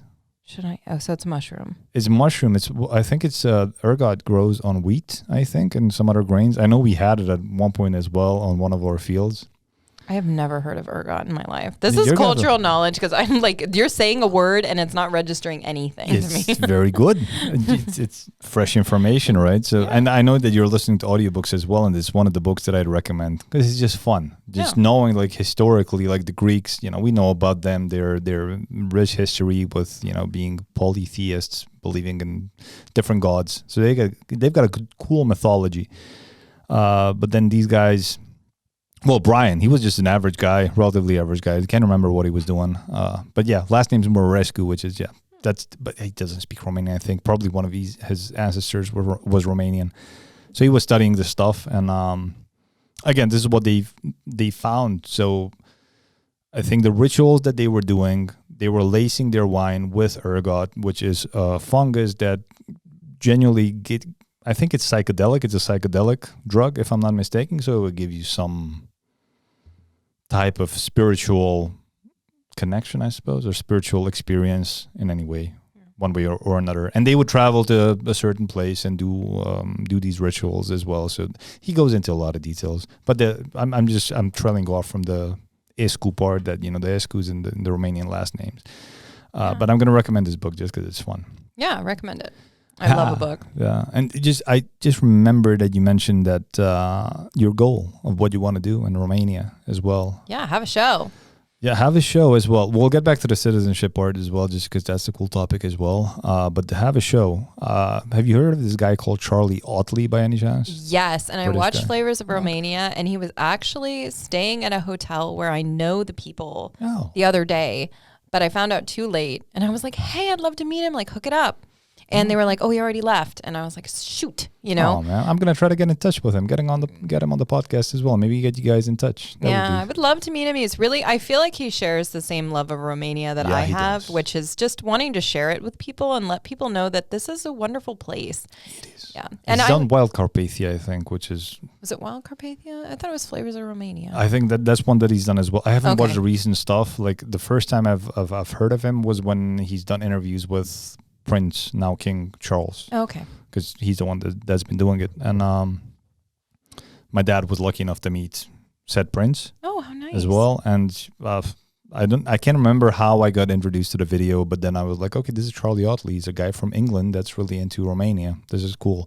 And then he's released Wild Carpathia, and I've watched that as well. And I think I'm following him on Instagram, or I think Instagram. That's the one place where I follow him. I kind of get a good idea of what he's doing. Yeah. They're just driving around the Dacia Duster, doing things around Romania. And his motorcycle. As well? I did not know that. Yeah. The motorcycle's a big thing, yeah. I did not know that. Yeah. See, I've missed out on that. But either way, like if I managed to get in touch with him, maybe get him on the podcast as well, I would love to get you guys in touch, because I think he'd be able to help you out maybe with some, get in touch with a production company or something, because I think you'd be a great host for such a show. On the one hand, you're Californian, not just American, you're Californian as well. So you've got like the perfect pronunciation and everything in English. It's not that a Southern accent would be wrong for this kind of stuff, but Californian is like, whenever people hear American in Europe, they think of the Californian accent as the one that they're most familiar with, given thanks to Hollywood mostly, probably. Yeah. Thanks, Hollywood. Yeah, thank you for that. And I think a show about Romania like that would be great, like whether it's daily life or self-sustainability or hiking in Romania, whatever it is. Yeah, I mean, really just the very basic things of life in Romania, and, just even like your rose farm. Like, it's so cool. It's so interesting. Thank you. And I would love to show it to more of the world, and I can on my platform. But, unfortunately, the majority of my followers are Romanian, and I love that. I love my Romanian followers, but I would also love to show this country to more of the world. Yeah, I'm actually surprised. The first time you mentioned that, I think the first time we met, you mentioned probably like 90% of your followers are probably Romanian. You're not sure. But 70% live in 70. in Romania. Another probably 20% are diaspora, and then like 10% are totally random. And you're going for a totally random. Because that would be like, hence us doing this podcast as well in English. Again, me being open to, whoever wants to come to Romania and talk about Romania. That's one of the things. And I'm losing my train of thought, which is good. But at the same time, no, it's obviously I want to access a global market with this. Obviously, anybody, whether you're from China or from Kazakhstan or from the US, and you feel like listening to this, then you're welcome to. Because obviously, I'm way more limited on the Hungarian channel. We're only doing it for Hungarians, whether they're from Hungary or living in Romania, Serbia, whatever. But yeah. No matter how nice your voice is, I have not listened to any of your Hungarian podcasts. Like, I'm really sorry.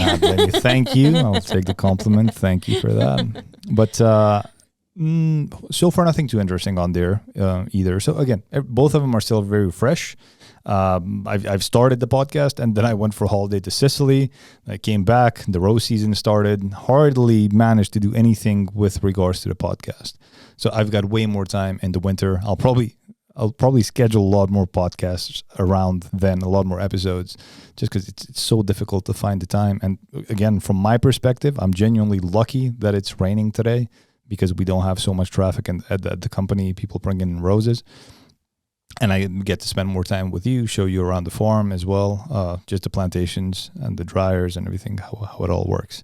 And got to sit down without anybody bothering us.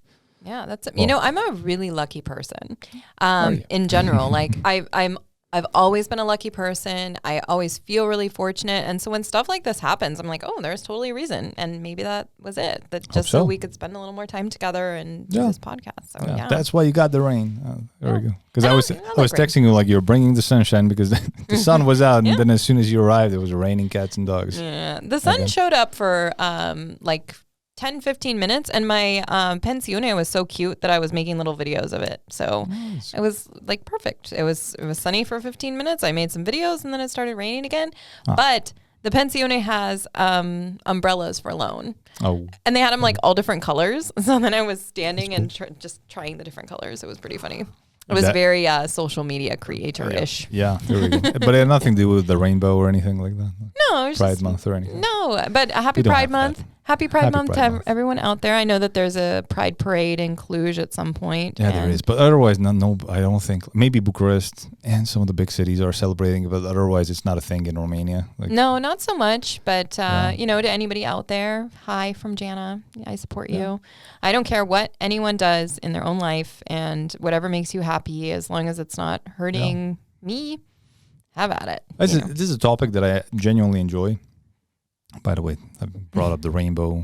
This is where I got from umbrellas. Holy crap. I'm like, wow, that got deep.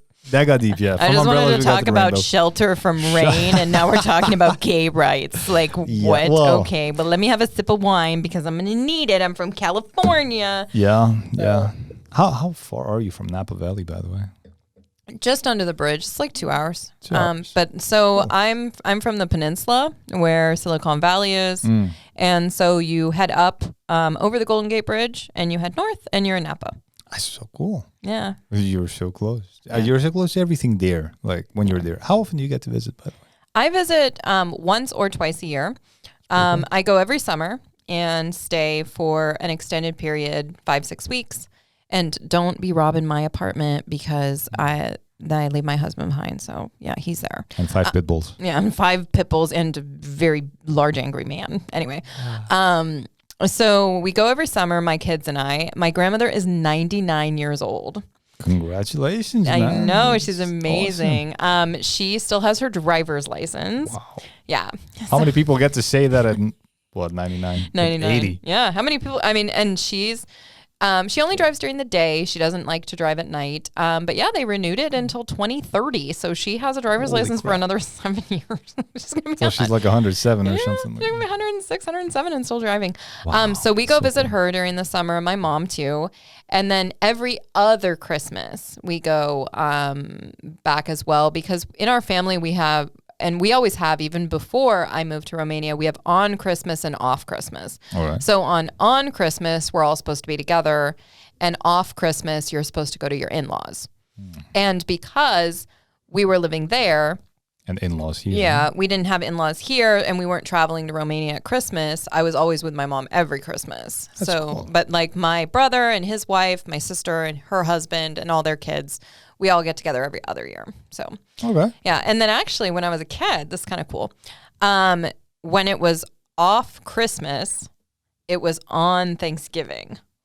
Okay. So Off Christmas was on Thanksgiving. yeah, Yeah. so on Thanksgiving meant the whole family would get together on Thanksgiving, but not like my brother, my sister. I'm talking like my aunts, my uncles, my cousins, like the whole mass of like 45 people. Holy crap. And my uncle has a ranch down in mid-state, and we would all go down to his ranch. My aunt was like the most amazing hostess, and we would all go have like 40 of us Thanksgiving together. Oh, cool. And it was the best memory. So I'm really about trying to maintain those memories for my children by having on Christmas. So even though it's really inconvenient to travel to the U.S. for 2 weeks. Yeah, well, a lot of delays as well. Yeah, How do you get to San Francisco, by the way? With lots of prayers. No, it's actually, we always have to make a stop. A flying carpet. Yeah. We nod our heads like I dream of Jeannie. Blink, we're there.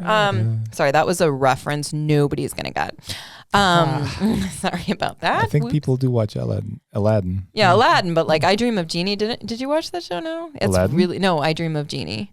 Well, that's what the show's called? Yeah. I'm not familiar with It's it. very old. I dream of So it was about. It's not Will Smith. No, it's really old. It's in black and white. Oh like my that's how God, old no, this show is. I'm too young for that, I guess. I used to watch it when I was Sorry, I just yeah. called You're you old. sorry. It's okay. I'm fully fine with being called old. So yeah. Anyway, Sure. Jeannie in the show, she could like put her arms together and nod her head and do anything. Anyway, so that was the reference. Yeah. So getting to San Francisco from Cluj, you have to make a stop somewhere, and Definitely. you can Like, do at least one. Yeah, you can do Istanbul, or you can if you take Turkish, you go to Istanbul, but you're going the wrong direction. Yeah. So you fly to Istanbul, East. and then you have like a 15-hour haul Holy shit. That's to like San Francisco. one flight? Yeah, Holy crap. yeah. Straight from, well, I can imagine Yeah. that happening, but what plane does that? Like A380 or is it like a 747 Boeing? Or you're not familiar? It's just a plane. Yeah, It's a big ass pipe with I love how you're looking at me, and like the blank stare just came over my face. Like, it's a plane. It got wings and stewardesses, and they give me food and booze and Bose. and Unlimited Bose. alcohol. No, I don't know. Nuts. It's a plane. Yeah. It's a fucking plane, man. It's a plane. Yeah, that can actually fly for 15 hours straight. That's Yeah. insane though. Yeah, so that haul, and then Wow. the shorter way but more expensive That's is if you London. go through Frankfurt or Munich, and then they have a direct flight from That would those. be Lufthansa. Right? Yeah, Lufthansa. Yeah, that's And they're both nice, but yeah. They But- like to strike. They like to do strikes like Lufthansa. I which haven't is- run into the strikes. I haven't had that problem. But well, Turkish, Is it called strikes in English? My bad. yeah, strike. Strike. Yeah. Greva, yeah, Yeah. strike. Yeah, it's a strike. I haven't run into that yet. Okay. Knock on wood, because I don't Lucky need that you. happening. But Turkish gives you 2 full-size suitcases checked for free. Sheesh. That's cool. Sponsor us, Turkish. Yeah. But yeah, so it's me and my 2 8-year-olds. So we get 6 full-size suitcases. That's awesome. And If you I'd wanna be go for bringing 6 all weeks. the Pop-Tarts and the Cheetos back from the States. I don't need them going there. Like going there, I maybe fill like 2 suitcases with You just like take clothes and gifts. sausages. Yeah, well, no, you can't take. I do not take any animal products. FYITSA. Nor flowers, yeah. seeds, or anything like that. There is no flower seeds or animal products of any kind in my suitcases. Thank you very There much. we go. But yes, I take gifts. Yeah. Totally legal gifts. Palinka and Suika. Yeah. Yeah, I bring bottles of water. The So I take clear those fluids. Yeah. Yes, indeed. So we take those there, but then coming back, there's always people that want, like I said, the Cheetos, Reese's Pieces. Yeah, something from the States. Yeah, that's all original. that You kind can't of find stuff. It here. I have got the craziest list already going of stuff that people want. This one girl wants Mod Podge, which is like a crafting thing. Holy crap. Yeah, so people just ask me for stuff, but I need all 6 suitcases coming back. Like, couldn't you just get it off Amazon? Like, But Amazon doesn't always reliably come here. Like you have to go to the international post office sometimes and get it. Like customs and pay for customs and all that stuff. Yeah. But once you do it once, you get familiar with the process. I've done it a ton of times already. Like we got I have over a ordered giant, too much super stuff that expensive never server. made it. Really, we got over a giant expensive server that costs the same as a big car. with a friend that I'll probably have over on the podcast as well. Nice. From the States. Like at one point I was even considering saying I'll just fly there, get it in a suitcase, bring it over, just because we had so many issues with UPS. By the way, UPS, I'm not dissing the company. You guys are okay. But you had one employee there that was he was a dick pretty much, because we were kind of late. It was a shitty situation. Like my mom was in the hospital and all that stuff, so we were a bit late. So I'm going to admit to that. And when we were like, okay, we transferred like the customs tax and all that, he just replied, like the package has already been sent back. And the packages were like $25,000. Like, just to stop the problem. What are you talking about? Like, he's like, it's already been sent back. And can you not stop the process of it being returned to the U.S.? Because it's a pretty long way, Like, you could maybe stop it at the Munich airport or wherever it's flying to, and all that stuff. So either way, we managed to get it over here with DHL, and everything went smoothly with these guys. But it was UPS. Yeah, shoddy experience with them. But I'm guessing it was because of one. There's a lot more details going into this story, but I just don't want to go into it. But yeah, going back to the thing where you can get a lot of stuff from America, you can just get it from Amazon. It'll come through via post. It's the EU. I know we're the Alabama of the European Union or something of the likes, but you can still get it. But yeah, 6 suitcases then with Turkish. 6 suitcases. You can bring some good wine then. That's something I couldn't get probably. Like, I'm not gonna get you to get me wine from the US. Holy crap, that's a long way from here. You have to carry it all the way. Yeah. That is insane. And it's a 15-hour flight. Longest I had, I think, was like 12 hours. I was flying from London to Seattle. Yeah. It drove me nuts. Yeah. It was a connecting flight. Still, like, I had to fly 12 hours to Seattle, and then I flew to Honolulu, another 6 hours with Alaska. That was insane. I had 5 hours in Seattle, and it was, I think this was like the first year where weed got illegal in Washington State. Mm-hmm. And I didn't have any plans. I was like, I'll try to get into town. And I was asking the guy at the airport, like, do I have to get my suitcase? And he was like, don't worry about it, man. It was like this cool black guy. He was like, don't worry about it, man. Just like, we'll take care of it. And I was like, just go into town, grab a joint. And I'm like, okay. I see what you mean now, because it's legal here. I was like, so I tried that. And it was an interesting experience after a 12-hour flight, before which I had a 3-hour flight. Because I flew from Budapest to London to Seattle. Had 5-hour layover in Seattle. Got baked. Went back to the airport. On Alaska, I felt like I was in Star Wars already. But I was sleeping. I was already like halfway sleeping, even though there was a baby crying literally next to me. Like, I don't know how many people get to say that. But it was a cool baby with a cool mom. They were both super okay. I managed to get there. Yeah. But yeah, it's still an experience for you. Having to do this flight like every year. You don't have to do it, but you have to get there somehow. Yeah. It's the other side of the U.S., like it's the western side of the U.S. Yeah. When people imagine like flying to New York, I'm like, that's 6 hours shorter. Yeah, it is a 6-hour flight from New York to San Francisco. To New York. It's easy to get to New York. You don't need any connecting flights or all that. I think there's direct flights from Cluj as well. Yeah. If I'm not mistaken. I may be mistaken. Well, not on Wizz Air. Let's put it that way. Wizz Air is only doing Europe and Asia, a bit of Asia as well, but because they're low cost. Yeah. It's like the Spirit Airlines of Europe. Yeah. I love me some Wizz Air. I've flown so much with them. I've got like privilege pass and all that stuff, which is like, it gets you on first class, which is like literally just an emergency exit row. Yeah. I always pick 13D. Like I am 13D. D. I love an aisle seat. Aisle seat. I love an aisle seat, and also if I'm sitting in 13D, a lot of times people won't pick A or B because they see that somebody's in D. So that's smart. Yeah. So sometimes I have the whole row, but also like let me tell you. Yeah. I want to be the person responsible for opening the frickin' door. Because I'm going to do it, and I'm going to do it to the best of my ability, and then I'm going to direct other people there. Like, I take this responsibility very seriously. Not like the Asian guy that opened it mid-flight. No, not like. But I think it was an Damigeana Air. Yeah. Oh my gosh. Yeah. Can you imagine? Oh my gosh. It's so weird because when I always sit next to the emergency exit, and I always imagine like, what would happen if I would pull this lever? It was like, because of the pressure and stuff, it probably wouldn't open. But it was like, I wonder still what would happen. And this guy wondered and actually done it. Can you imagine? No. It's like one of those feelings when you get close to a ledge, you're really high up and you feel like, I feel like jumping. Why would you feel like jumping? It's See, I have the opposite problem because I get Vertigo. really bad vertigo. Same. Yeah, okay. I get You vertigo do? as well. Okay. Yeah. Well, I do would not want to jump. Like, there's nothing But it's about the me that's feeling like, like when I want to that, jump. that 1% that's like, I'm like, I wonder what it would be like if I were to jump. I get that feeling like maybe I should jump in front of this bus. Like Holy shit, that got deep. Like, yeah, I mean, but like, what would it feel like to get hit by a bus? You know, like I don't get that feeling of jumping off a building because, and also I won't get to the edge of anything because of my vertigo. But yeah, every once in a while there'll be like a bus barreling down, and I'll be like, but not in a suicidal way, just in a like, I wonder if like what it would be like to get hit by an electric bus. Maybe they're heavier. I don't know Because of the batteries. no idea. Like, and then also, it's like, would a tram be better?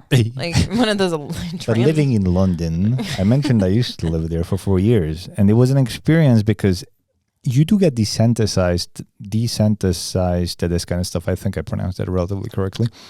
You genuinely get pissed when your train is delayed because somebody jumped in front of the train. Oh. It's like, what the hell, man? Like, think of other people. Just pick a different method. Yeah. Or don't be an asshole. Like you want to kill yourself, okay, but you're screwing the day. Yeah. Well, screwing I the felt rest like of that. it. Yeah. I felt like that, and it's such a horrible feeling. Like somebody genuinely killed themselves jumping in front of a train. How shitty of a situation you have to be in to actually make that decision. And my problem is like my train's delayed because this someone jumped in front of the train, and it's a daily thing in London, around London at least. That's going back, though, to the way that Western society has reprogrammed us all as humans. Like, you're worried about your day. You're worried about getting to work. You're worried about all these other things rather than the person who is part of your village, you know? Like, it's a big village, but this person is part of who you are, you know? And it's weird. It's weird the type of people that we've all become. And we've also become so isolated and singular people. You know, you're here with your girlfriend and that is your community, but in fact communities are supposed to be so much bigger than that. You know, you're supposed to know so much more about your neighbors and everybody around, you know. Everything's changed so much in recent history, just because when you used to have these small communities, so I'm completely on board with what you were saying, by the way. You used to have these small communities. You had the shoemaker, you had, you know, the slaughterhouse, you had the whatever. But you knew that shoemaker was the best shoemaker in the world, simply because that was the only shoemaker that you knew. Yeah. But it was the best because they knew that they were doing whatever they were doing because of their reputation. So if they did something shoddy and somebody would have heard from you that they did a shitty job, then their whole family's reputation would have went to shit. And this is what used to happen. And it was not just here, obviously, but this was around the world.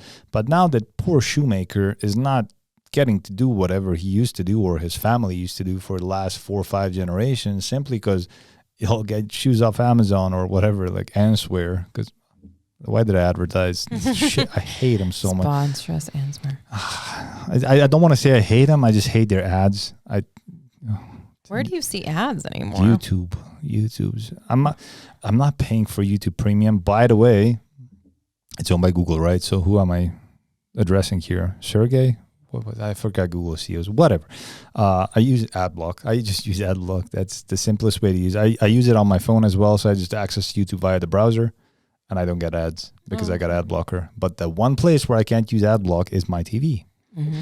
So whenever I watch YouTube on TV, I get these ads, and they piss me off. And Betty knows. She can vouch for how bad I get pissed because of ads. I'm like, whatever ad comes on, if I used to buy your product, I'm not going to buy your product anymore because I hate your YouTube ads. You're interrupting my time with my videos. And I grew up with, you know, YouTube was, I remember relatively clearly being launched in 2005, and I was already on YouTube in 2005 as well. And there were no video ads. Mm-hmm. Video ads weren't a thing till like 2012, 13, even after that, I think, that they put 2 ads on there. They put ads before videos, after videos. Fucking hell, now it's mostly just ads and a bit of videos. So much is, and I think it's just exaggerated. And I get a lot of Answear ads as well on YouTube. And hence I'm me not being a fan of them. I even though I know they're not targeting me, they're targeting young kids and all that stuff. So, but it's just like a pointer, like don't overdo the ads just because they get annoying. I have no idea what I was talking about before. I don't know either. Also, don't overdo the plugs.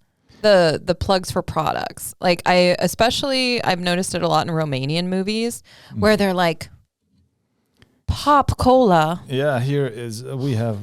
I love my pop cola. Literally, and I've seen some of these movies where they're literally holding it up to the camera and like making love to it in the middle of super obvious. Yes. Product placement. Yeah, I it's supposed don't to be like discreet. it. Come on. Yeah, if you're drinking it, like cool, that's okay. But like, don't be looking into the camera and breaking the third wall with your pop cola. Come on, like I'm trying to watch a movie, and like I'm not gonna name the movie. Yeah. But this literally happened in a Romanian movie I was watching. And I was like, really? And it just made Wasn't it team building? No, it was not team building. Team building actually did the... Vlad Casino. Fucking hell. No. Jesus. First off, I actually enjoyed that movie. Me too. I thought it was really funny. Good. Yeah. I thought it was great. And they actually did their product placements really well. In that movie, there's there's one place where you can see that there was a product placement built in for a beer company that they didn't get one. And so you can't, so like when they're at the hotel and you can see there's a bunch of places where they're like holding beers. Yeah. But it's a green beer. Like you can't see the label on it or anything. So I think that in that part, they were trying to find a beer company that wanted to be in the movie and they didn't find one. So they just did nothing. Okay. But like Napoca, you can tell is a product placement in that movie, but it's just like sitting on the table. I never noticed. Yeah. Even though I do buy their products. So. I love noticing these things in movies. So that's just me. Same though. But in other movie that shall remain nameless, they're literally like holding it up to the camera and I love this drink, and I'm like, wasn't it like a satirical something, like they never actually got sponsored by said company? They're just like, I'm overdoing it. Was, I would be surprised. Like it really felt like very. I mean, they also mention it several times in the movie, and they probably got sponsored. They just did a shitty job at advertising it. Probably. Yeah, I did not enjoy that very much, and also like it breaks from the story of the movie when you're like, you're interrupting the movie. God, you stop feeling like you're in the movie. It's like they're like, hi, I'm an actor, here's my ad. Yeah. And of course, as a social media person, I have to do them as well. Like I do product placements, but I only do product placements for products I actually use because whatever amount of money they're going to pay me isn't worth my credibility as a human and as a content creator. Like I want to support products that I actually use. I do a huge product placement promotion, standing relationship with Babyliss, which is a hair care brand. Okay. And I literally have 7 of their hair care tools. So you're a fan of the product itself. Yeah. I use it. I hold them, and people are always like, oh God, stop with these tools. I'm like, a big part of my life is my hair. Like you're sitting across from me. I got a lot of big hair. Yeah, I can see that. I do stuff with them, and anyway. You'd probably end up advertising them even though they would not be sponsoring you, simply because you mentioned them, because you talk about your hair. Exactly. And that's how the whole thing started, was literally I had to beg them to work with me because I was already giving them free sponsorship. Like, I use your product. I love your product. Just give me products at least. Yeah, give me products, please. I'm going to be with these guys. Lilac. With Lilac, yeah. Because I love him. I love getting drunk off of your stuff. Yeah. We love your wine, and please sponsor us. Talking about the fact we're not looking into the camera advertising stuff. Like, hello, Lilac wine. It's named after a bat. That reminds me, by the way, lilac, right? Yeah. It means bat, because of the whole lilac. vampire situation. Lilac, there we go, which is a very good combination, by the way. It's lilac, the flower. There's a band in the U.S. called Lilac, done by a group of Romanian relatively kids. I'm going to say relatively because some of them are actually bigger, some of them are younger. They're 5 brothers and sisters. And they're of Romanian descent. I think their parents are Romanian, and they were born in the U.S. And they do really decent music, and I was surprised by that. I just wanted to mention them for some random reason because their name's Lilac, and I even considered, like, when I was supposed to name this podcast as well. Obviously, like the whole Lilac thing, I wanted to base the whole Transylvania thing. I wanted to kind of bring out Dracula, vampires, all that stuff, because it's the main export that Transylvania has. But I was like, lilac's already been used for wines, for bands, for all that. I'm not going to use it on my podcast as well. It's like Transylvanian Nights. There we go. Because it's a Transylvanian night, even now. It is, in fact, evening. Which, by the way, I need to talk about Romanians and what they consider afternoon. I'm genuinely curious about Okay. your experience here. Morning is before noon. Yeah, fair. Yeah, that I can vouch for that. Yeah. Because literally by definition, what is afternoon? Afternoon. Afternoon. And they have this idea here where afternoon is like 2 to 7. Like, I mean, it really like 2 to 6. True. Yeah. That's true. And they'll be like in the afternoon. Afternoon is from like 12 to 4.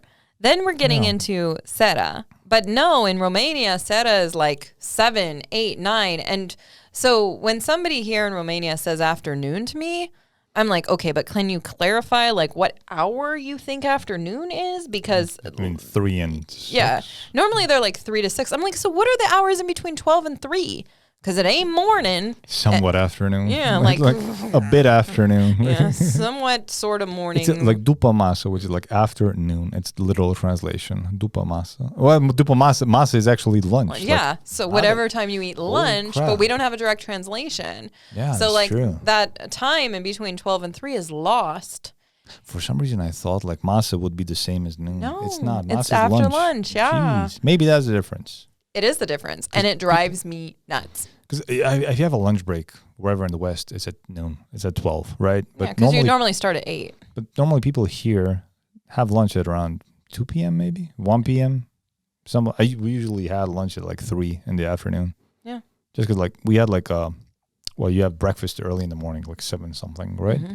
Then you have like a snack at like 10, around 10ish, and then you'd have like a lunch at 2 or 3 p.m. That would be the thing. And it's healthiest if that lunch is like your biggest meal of the day. So I totally get that. But like, that's not how I do things. And so I have to really carefully specify times here.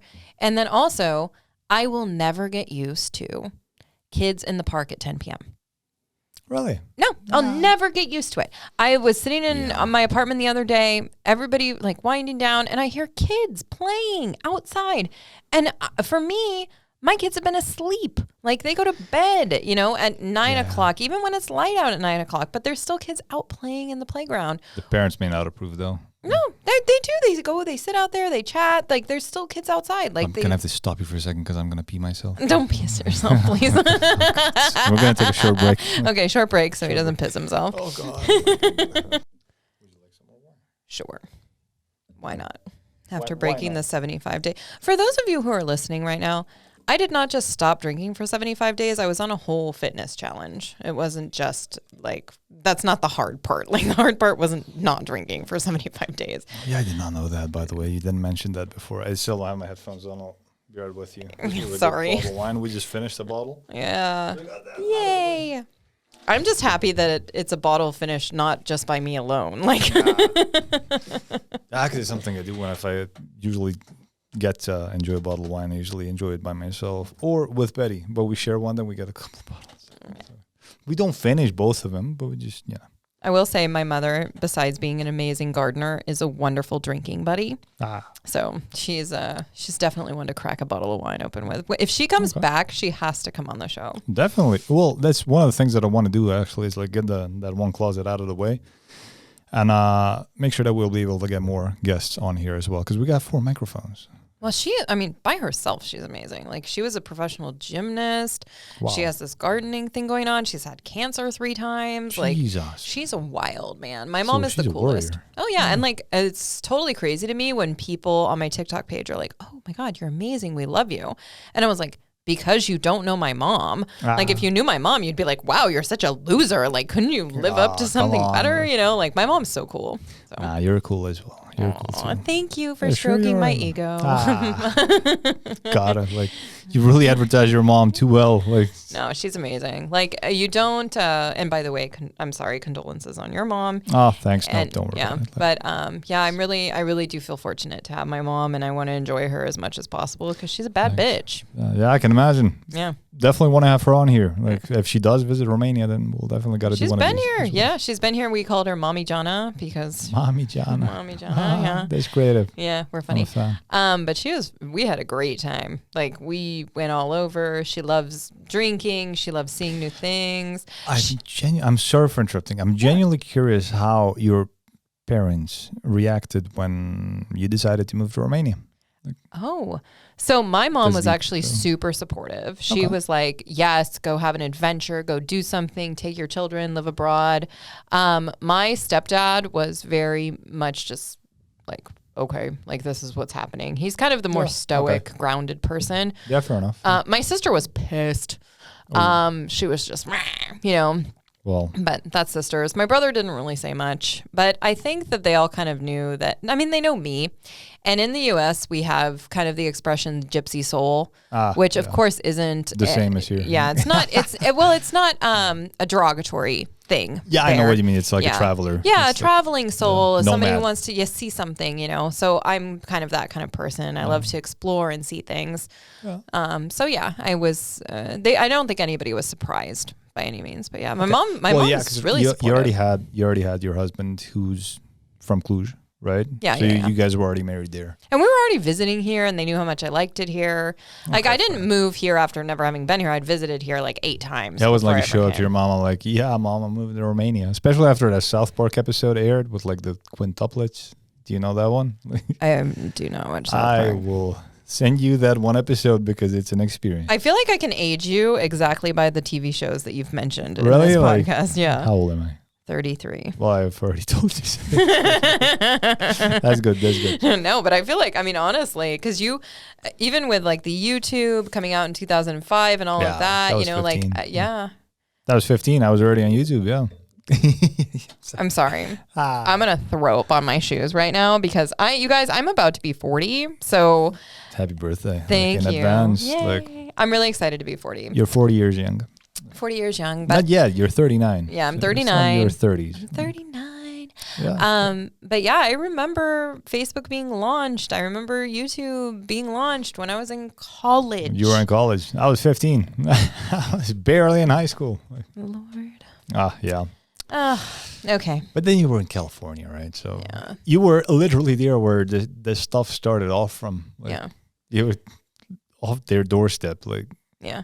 but things have changed. California, well, not California, San Francisco was a completely different place back then. It's changed so much in 15 years. It has. It has changed a lot, but it's still a really big hub for innovation and startups. But it's And- mega expensive to live there, though. Yeah. Right. It's mega expensive to live there, and everybody's got a startup, and everybody's doing something. And And people still poop on the road, right? On the sidewalk. San Francisco, like the actual city of San Francisco, is it's different. But like Silicon Valley, where the startups are, Redwood City is where Netflix is, that kind of thing. Like the whole peninsula has a bunch of little small cities. And I'm sorry for saying this is derogatory, obviously, because of the whole poop thing. But Yeah, poop it's true. and shots, well, heroin, syringes and stuff, whatever they're Fentanyl. Fentanyl. Oh God.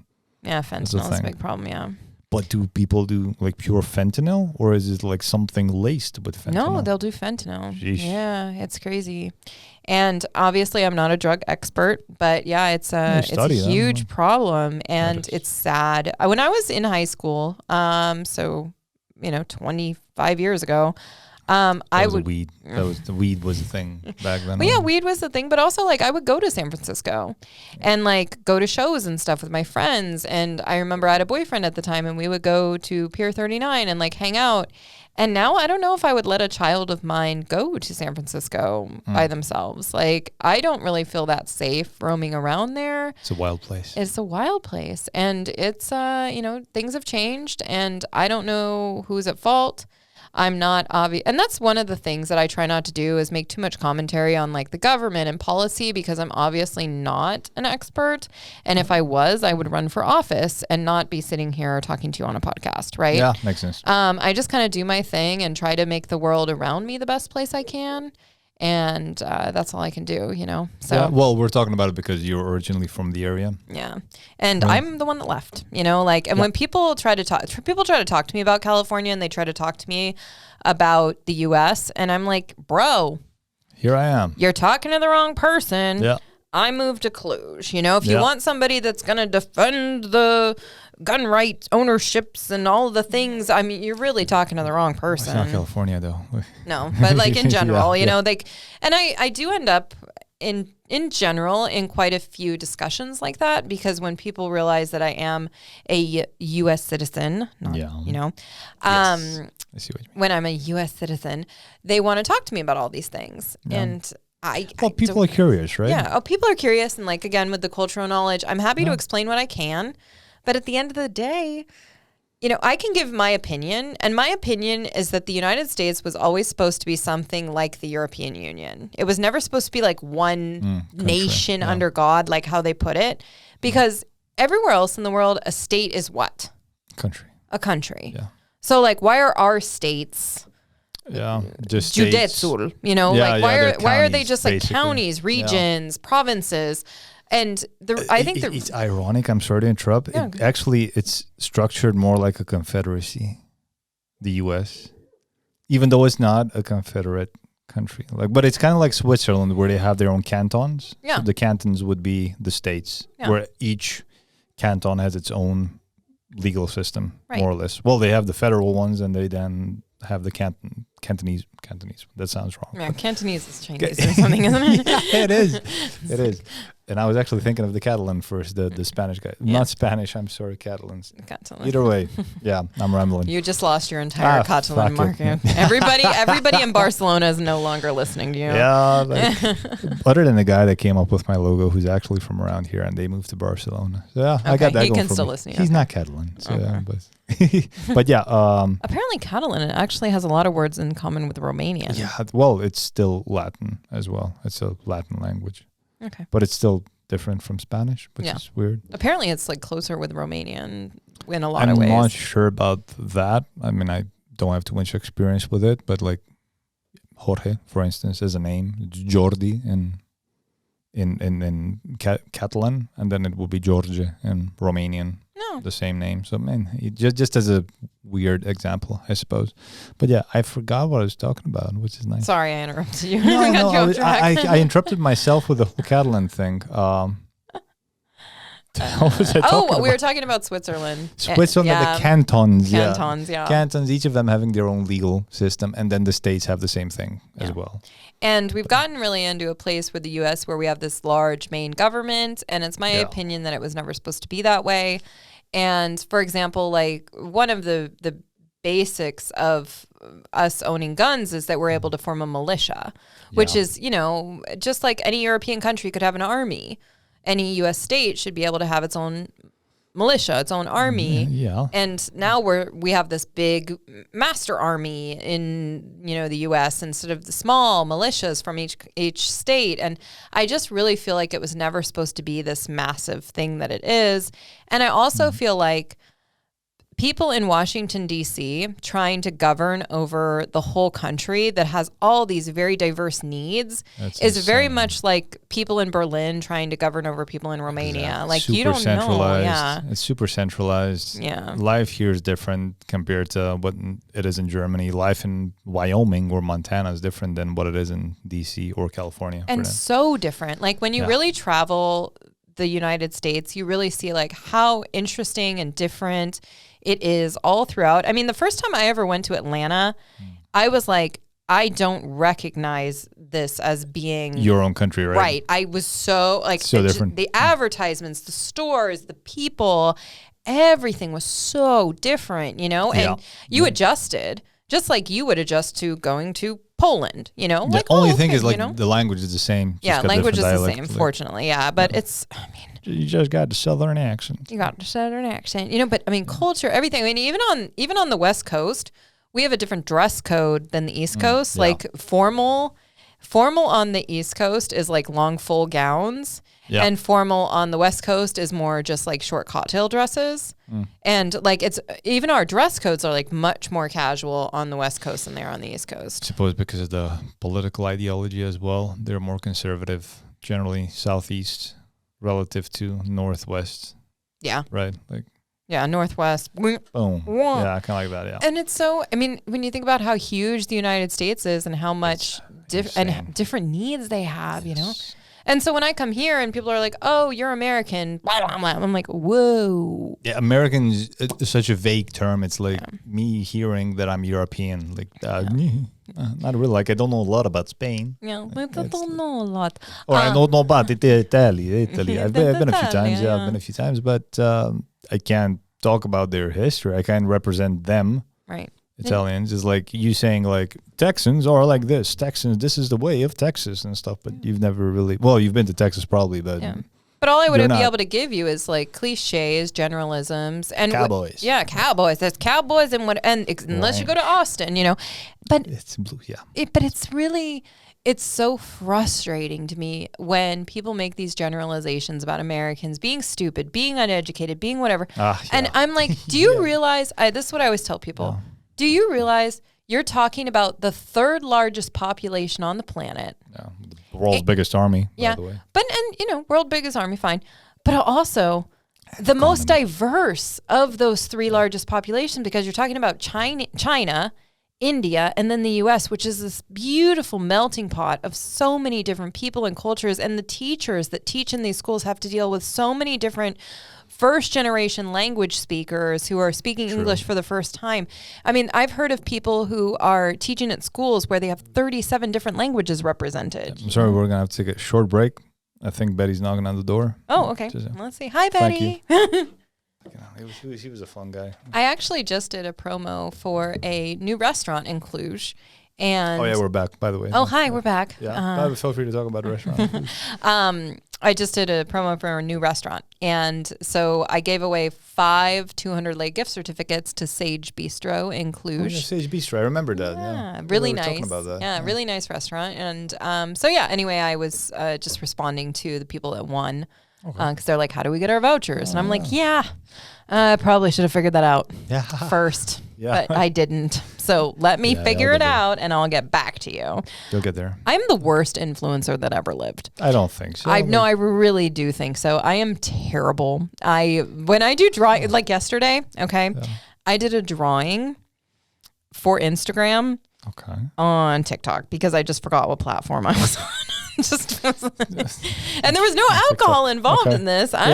Maybe that was a problem. I am just a Nimrod. You're a Nimrod. I am a Nimrod. Can we talk about where it was a matter of time? It was just a matter of time until someone brought that up. So I want to tell you the story. Do you know the story of how it became We spoke about it, but I'm not good with my memory. Okay, well let me share it with the world. So in English, American English specifically, Nimrod is kind of a derogatory term that means like kind of a stupid person, but it's kind of a sarcastic, cutesy way of saying it, like nincompoop. It's not like you're a fucking idiot. Like it's like, you're dumb, right? I think I heard it last night on 2.5 Men. I still watch it. It's just like a Comedy Central running on my TV in the background, and I think Charlie saying to Alan, like, don't be a Nimrod. Yeah, don't be a Nimrod, because it's not a swear word. It's more like nice. It's like, don't be a dum-dum, Yeah. And so anyway. Lucky me. Yeah, lucky you. So Nimrod, it actually is a funny, really interesting story. It came from Bugs Bunny. Bugs Bunny. Yeah, Nimrod was a famous hunter, and I think it was biblical. Yeah. Very true. Yeah. Yes. So anyway, in Bugs Bunny, of course, he's always being chased by Elmer Fudd, and he super sarcastically calls Elmer Fudd, like, okay, Nimrod, like, okay, you great hunter. Oh, yeah. There you go. Yeah, because people didn't get the reference. They just thought it meant, like, okay, you dum-dum, and it just stuck. Yeah, because why would people know that Nimrod was a great hunter? Yeah. There's actually a bunch of things in Looney Tunes that came out that way, like the whole thing with eating a carrot, like Bugs Bunny eating a carrot. Hey, what's up, Doc? Yeah, and what's up, Doc came from some movie, and it was a guy who was like smoking a cigar, and instead of the cigar, he did a carrot. Holy! I had no idea. Yeah. What movie was that though? Oh God, it would have been something really. I'm gonna look it up. Go look it up. But yeah, so. I don't have like what Joe Rogan has. Like, Jamie, pull that up for me. Yeah, pull it up for me right now on the screen. So it is. Cheers. Second bottle, Tandem Lubiak. I'm not familiar with that. But it must be, if it's Tandem. It's. Oh, hold on, I'm gonna look at it. Feel free. It must be 2 different grapes. Oh no, it's a different. Different vineyard, probably. Yeah. Okay. Tandem.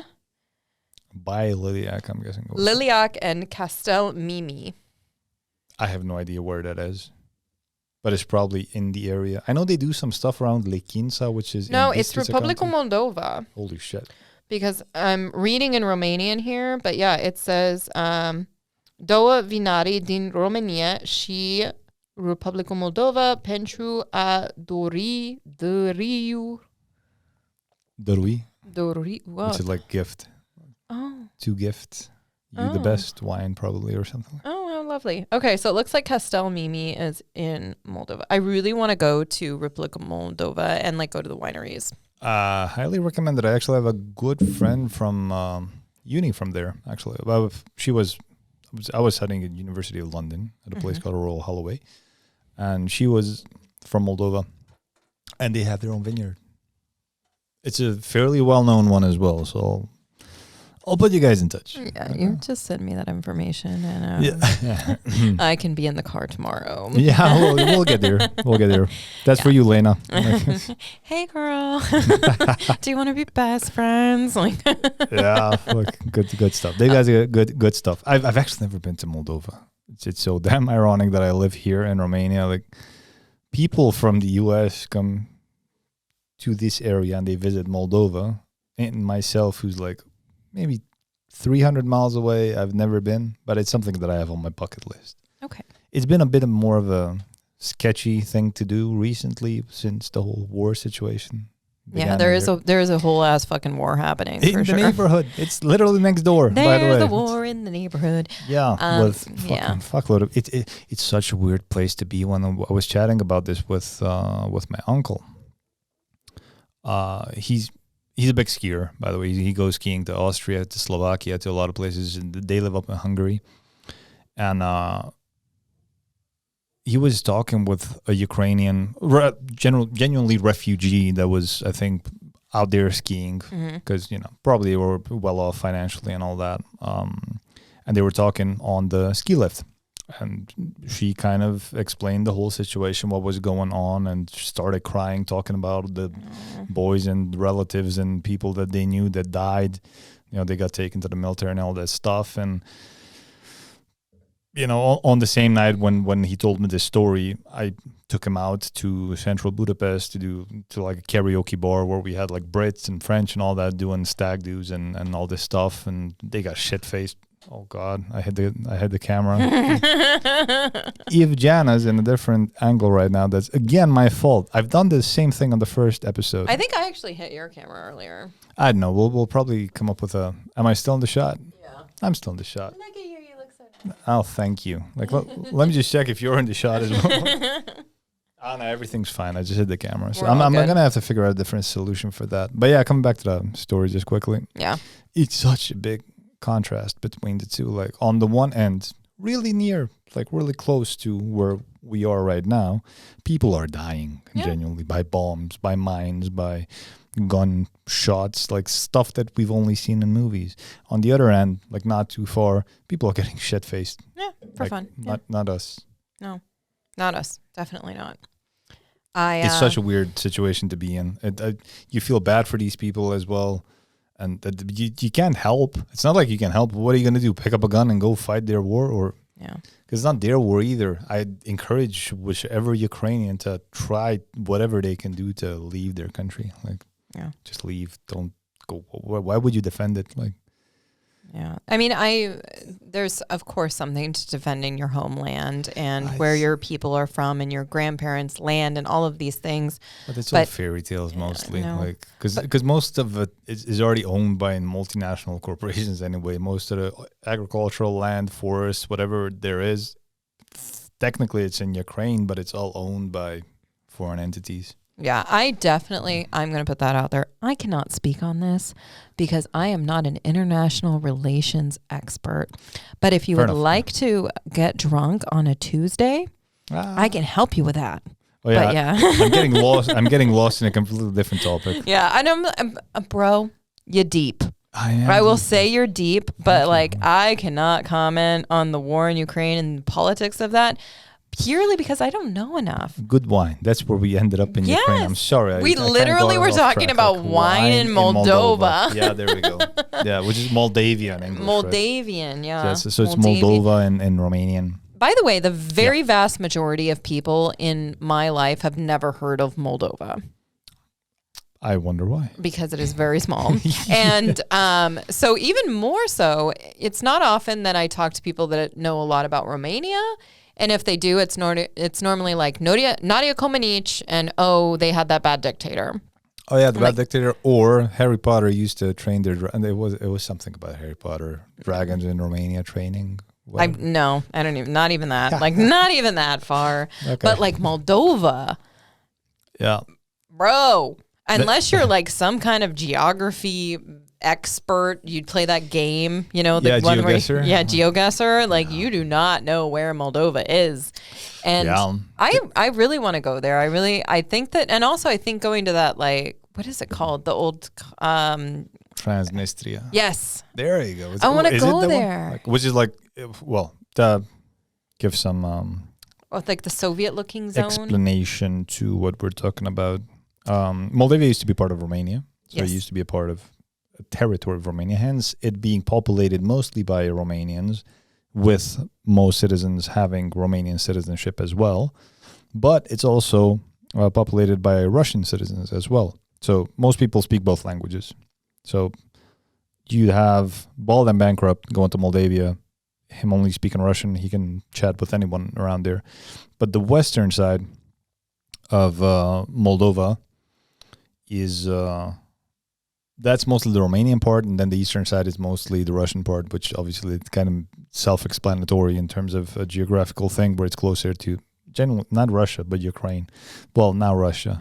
Holy shit! Again, so getting deep. Fucking hell. No, walk away. But walk away from the war, bro. Yeah. But yeah, currently it's Russian occupied, I think. It's close to Odessa, which is Ukrainian. I'm just going to leave it at that. But then you have Transnistria, I think. They like independence, to be like an independent country. I think it's the only region in Europe that still has the hammer and sickle in their emblem or in their flag. I'm pretty sure that in the European Union, you said. Because Belarus also has it. Holy shit, yeah. Now that you mentioned it. Yeah. Do they still have it in their flag? I'm pretty sure. I don't even know what their flag looks like. Well, let's pull it up. I know it's red with green. Let's pull up the flag of Belarus. With some Eastern accents. But I know that you will put it up on your screen. I could, but if I... Oh, it doesn't. It doesn't have it, right? It's red green with the... Yeah, it looks like a Christmas decoration. Right, there we go. It really does. It's pretty. Yeah, just... Belarusians, if you are listening to this, I think your flag is very beautiful. Belarusian? Yeah, I think it's called Belarusian, right? Yeah, I mean, that would make sense. Yeah. Здравствуйте, товарищ. Wow. Yeah. Okay, I'm very sorry. I thought your flag had a hammer and sickle. It says Transnistria. Yeah, I am learning. Okay. Yeah, but it's okay. I learn every day, people. But that's the thing that people nowadays need to understand. People do not know everything. Like, there is this thing, and especially it's a Californian thing right now, or either way, Western US thing, with the whole ideology, pronouns and all that crap. You need to know the right pronouns and all this. It's all super strict. Allow us assholes to make mistakes, man. Yeah. Like, there's no way for me to know whatever you would want me to know unless you correct me. Right. Like, if you think whatever you're saying is right, just correct me and we'll discuss it and we'll have a nuanced conversation about it. But there's no way for me to pull the same knowledge out of your ass without you telling me. But if I'm mistaking and you're going to call me a racist, a homophobe, or whatever you're going to call me if I'm not going to use the correct pronoun, it's not okay. And then you would want to cancel me and have this show pulled from YouTube or wherever it's airing. Because it's a thing, right? Yeah, people it is. Get canceled. Cancel culture is a thing, and as a social media presence, I do think about it, but not so much in Romania because cancel culture obviously isn't as big in Romania. Yeah, not at all. And also, they are really open to me just making mistakes and me as a human. And for example, I'm just going to throw this one out there. I made a video that was like, yay, there's 3 days of Christmas in Romania and it's wonderful. Yay, And I was like, the 24th, 25th, 26th, yay, it's all Christmas. And then people were really nice. They were like, actually, 24th is Christmas Eve. Actually. 25th is Christmas, 26th is Christmas, 27th is Christmas, and also the 28th is some other holiday. Technically, from some perspective, yeah. Yeah. I did not know that, by the way. Yeah, well, there you go. Now you know. I just know the first, second day of Christmas. Yeah. So there's 3 days of Christmas and then a Saints holiday on the 28th. And I was like, oh, whoops. Sorry, bro. But I didn't take the video down. And actually, yesterday, I got another comment on it. This video is from 2021. Like, it's not even from Christmas of 2022. So, like, my ignorance is literally flying its flag out there for everybody to see. But I want everybody to know, like, you do learn, you do get better when people are willing to have an open conversation with you about getting better. And you can tell when people are open-minded and willing to learn, and when people are like, you suck, I hate this, bye. You know, like, you can tell. Yeah. So, like, let's cancel culture. And just be humans and realize we all make mistakes. We're all ignorant about things. We're all ignorant about things that are outside of our culture. And it's not because we want to be hateful. It's not because we want to be wrong. It's just because we don't know. And now with, you know, iPhones in our pockets and the world of information at our fingertips, we can all learn to be more educated without the hate and the you're never going to learn and blah, blah, blah. I completely agree. So, yeah. I completely agree. Yeah. Yeah. There you go. Yay. More wine. Actually, oh yeah, there we go. I'll pour some. Actually, you had some guy commenting on one of your videos. Was it you? Yeah. When you were at the opera and talking about that was you. I remember. Yes. Yeah, that's how we. So I had to very carefully skate this issue, and I think I did pretty well. Yeah, you did super well, by the way. So of course, I didn't expect you to reply, by the way. No, I actually reply when people are coming at me with information in a kind way. I normally reply to them because I want to have open conversations. I want to learn more. And I also want my Hungarian Romanian followers to know that I see you. Like I see that you are people living in Romania who have this Hungarian identity and that you have history. And I want you to know that I do see you because very much like in California, we have Mexican Americans. But you can't please everyone. You cannot please everyone, but you can see everyone. Yeah. You can see the people and recognize that, oh, you do have this opinion. You do have this history. Yay. Just to give some context. Yes. Like you were presenting the opera building. Yes. Right? The opera building. The opera building saying, it was Romanian historical something. I can't exactly remember what the historical situation of it was. And I think I mentioned that it was when it was built, like Transylvania used to not be part of Romania. Not that it really matters, at that point. But had you said that it was built by or planned or designed by some Hungarian architect or whatever, then your Romanian followers would have been pissed. Right. This way, some random Hungarian shithead from Reagan didn't get pissed. I was like, actually. Yeah. And fun fact about this is, so this is about the opera building, which was in fact built by private funds by a Hungarian nobleman, which is really kind of cool that he was like, I'm gonna pay for it. Yeah, because I know more. No. But he wanted to have this opera built. It was built by famous architects, Austrian architects that built a lot of operas all over. But I chose to just talk about the Romanian history from 1916 and on, just because the majority of my followers are Romanian and that's what they care about. And why complicate things? Yeah, and it is complicated. Like it's legitimately complicated that, Hungarians built the building, then it became Romanian because of borders changes. Excuse me, I'm just knocking my microphone. I was probably drunk when I commented. Yeah, that's okay. I fully support drunk commenting. But fun fact, I actually took with me to the opera my designated Hungarian. Okay, yeah. I have a Hungarian friend that I drag around with me for Hungarian accuracy. And so I ask him, I'm like, will people be upset if I say this? And he will be like, yes or no. And so I do actually try to think about my Hungarian followers. And that's cool. Yeah, I try to care. You've ended up in a difficult geographical thing here, Transylvania. It used to be part of Hungary, now it's part of Romania. There's still Hungarians that are still kind of conservative and holding on to the idea of Transylvania being Hungarian, which will never happen. There's no way for it to happen. Hungary doesn't want it back, I don't think. And myself at least, I don't want Transylvania to be part of Hungary. Why would I want it? Like, I could imagine Transylvania as being like a separate economic, autonomous piece of land. That would be nice. Instead of having to pay the taxes to go to Bucharest and for them to decide what gets returned here, it would be nice for all of this to go to Cluj, for instance, and for them to decide where to invest the same amount of money. This would be a nice idea. I could imagine Transylvania as being more of a Switzerland where Romanians, Hungarians, Gypsies, Germans, Americans could live in peace in one place without any, ethnic issues. In our benefit. I just want like economic advantages, because when Transylvania got annexed to Romania, at the same time, a lot of other territories got annexed to different countries. Part of it went to Ukraine, part of it went to Slovakia, Serbia, but then a small chunk went to Austria.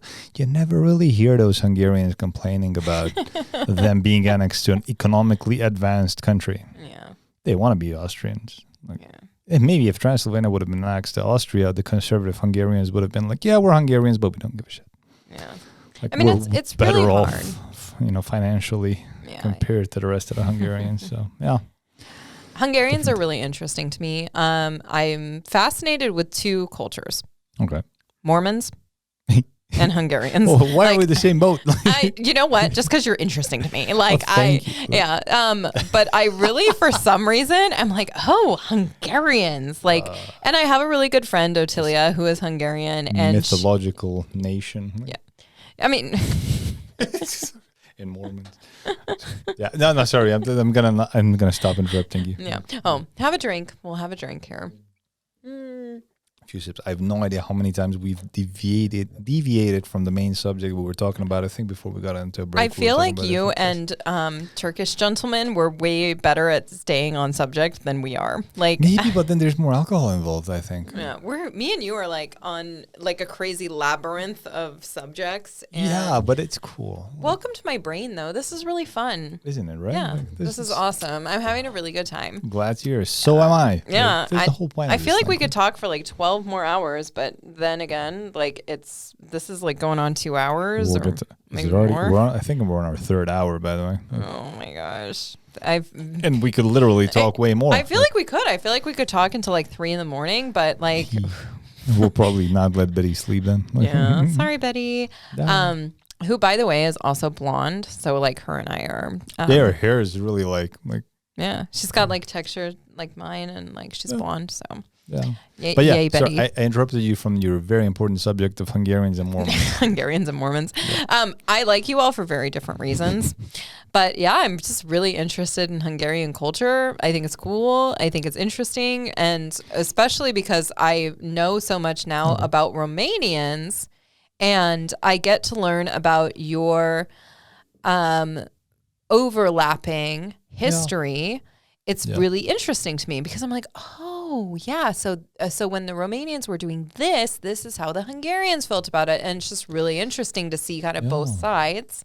Yeah. That's a good way of putting it, by the way, because it's interesting to see both sides. Obviously, myself as Hungarian, obviously I'm biased. I've been taught one version of history. Romanians are taught a different version of history. But then there's got to be like a neutral something where this is probably what genuinely happened. Yeah, there's always two sides to everything. Yours, mine, and the truth, right? And then the winners always write history. So yeah. There's that thing as well. So, actually, there's a town, and it's called Niculești.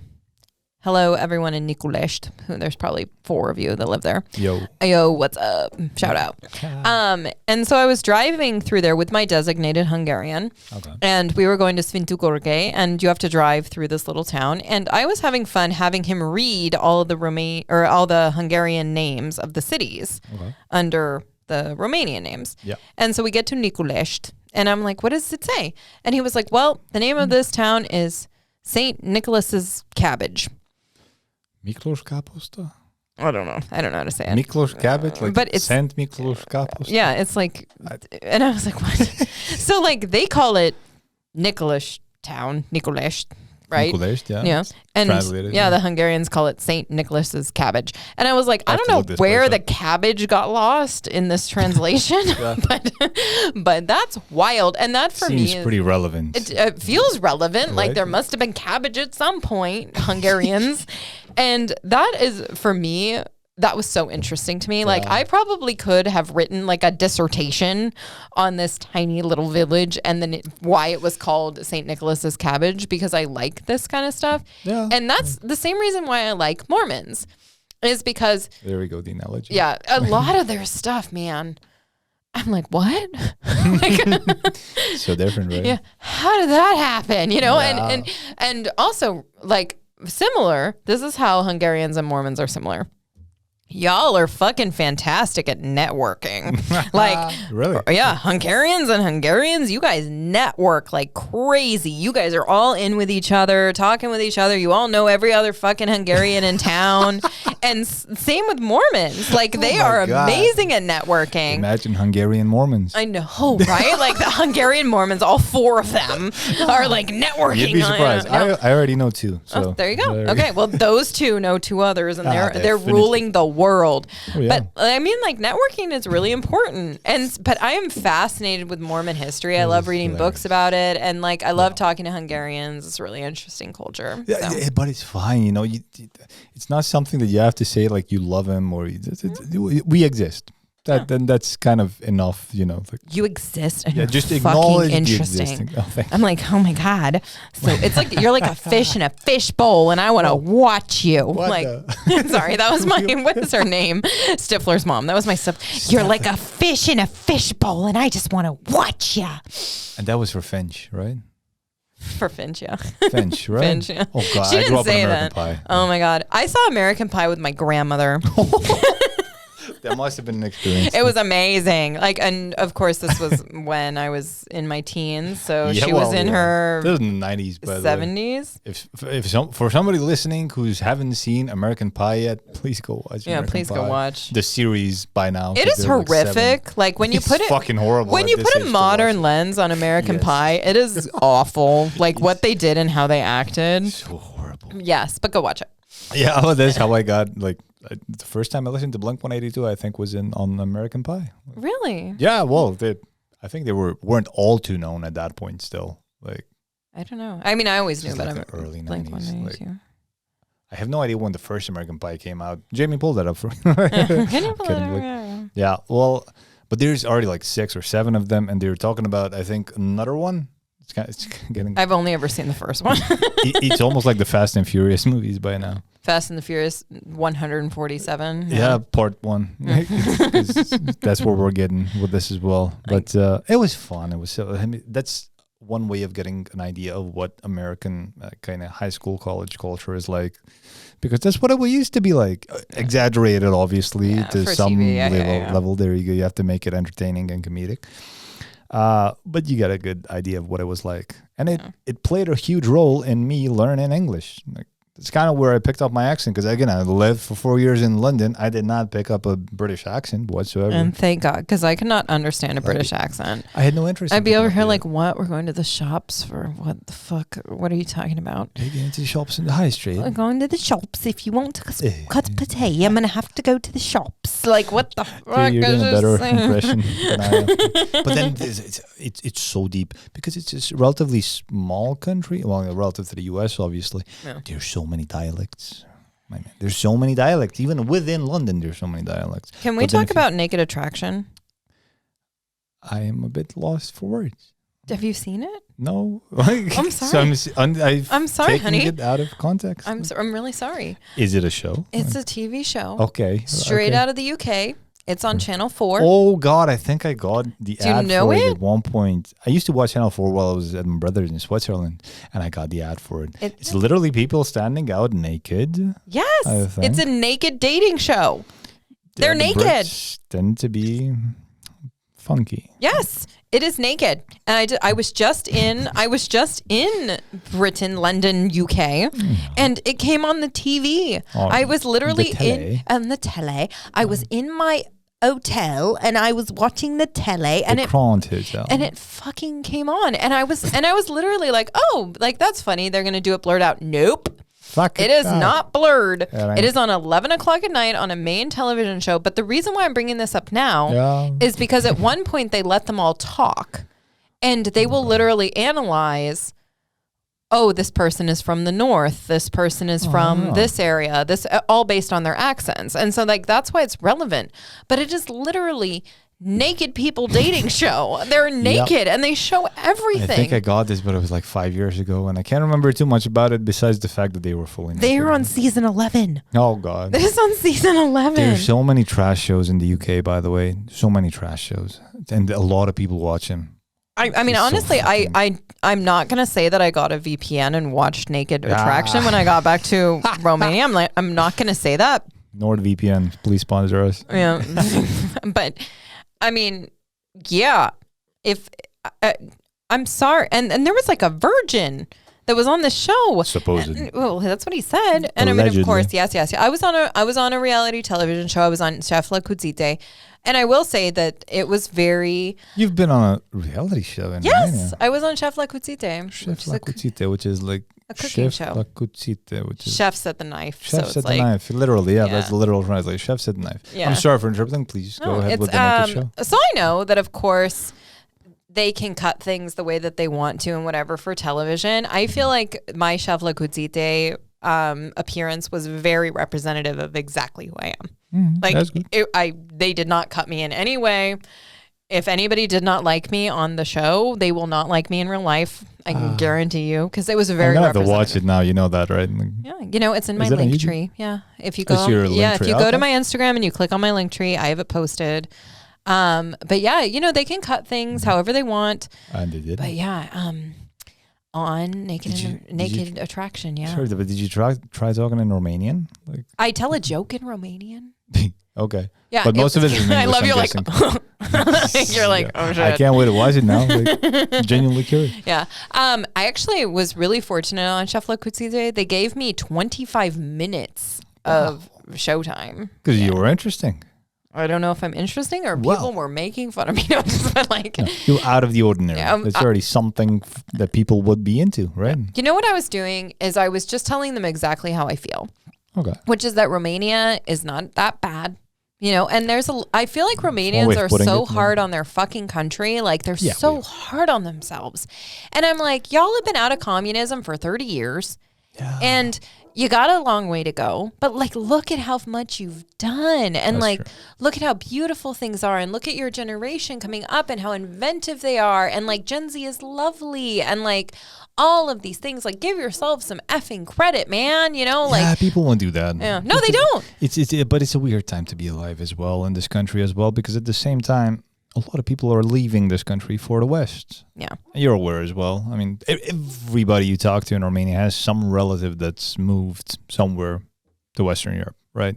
Your diaspora population is huge. Massive. It's massive. And that's, of course, why you get 2 years off for maternity leave and a child credit. It's definitely better to be employed in Romania from this perspective. If you're going to have a baby, shit, I don't even want any more kids. And I'm like, whoa, 2 years paid. I'm just going to keep popping them out, man, But it's wild, because they want more population. They want more Romanians.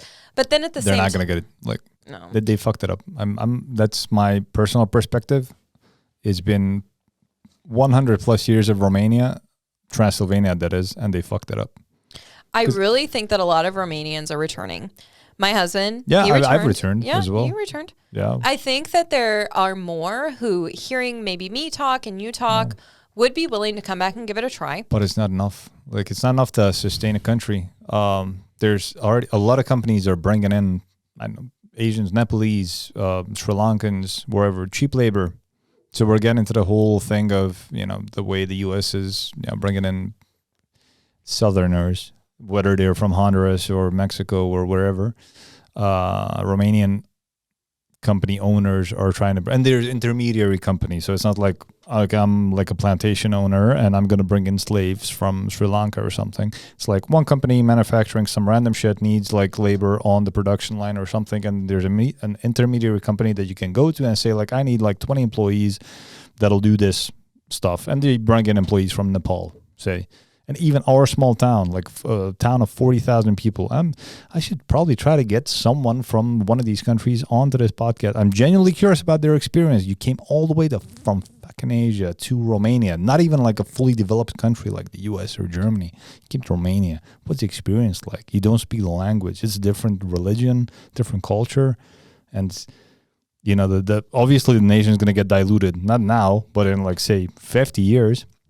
Some of these guys and girls are going to get spouses from, you know, this country. They're going to have kids together. And it's, you know, it's only a matter of time. And again, Transylvania's demographics are going to shift again. And that's okay because it's a natural process. But it's so interesting to watch it happen. It is really interesting. And I beg the question whether being a place that imports labor is positive or negative.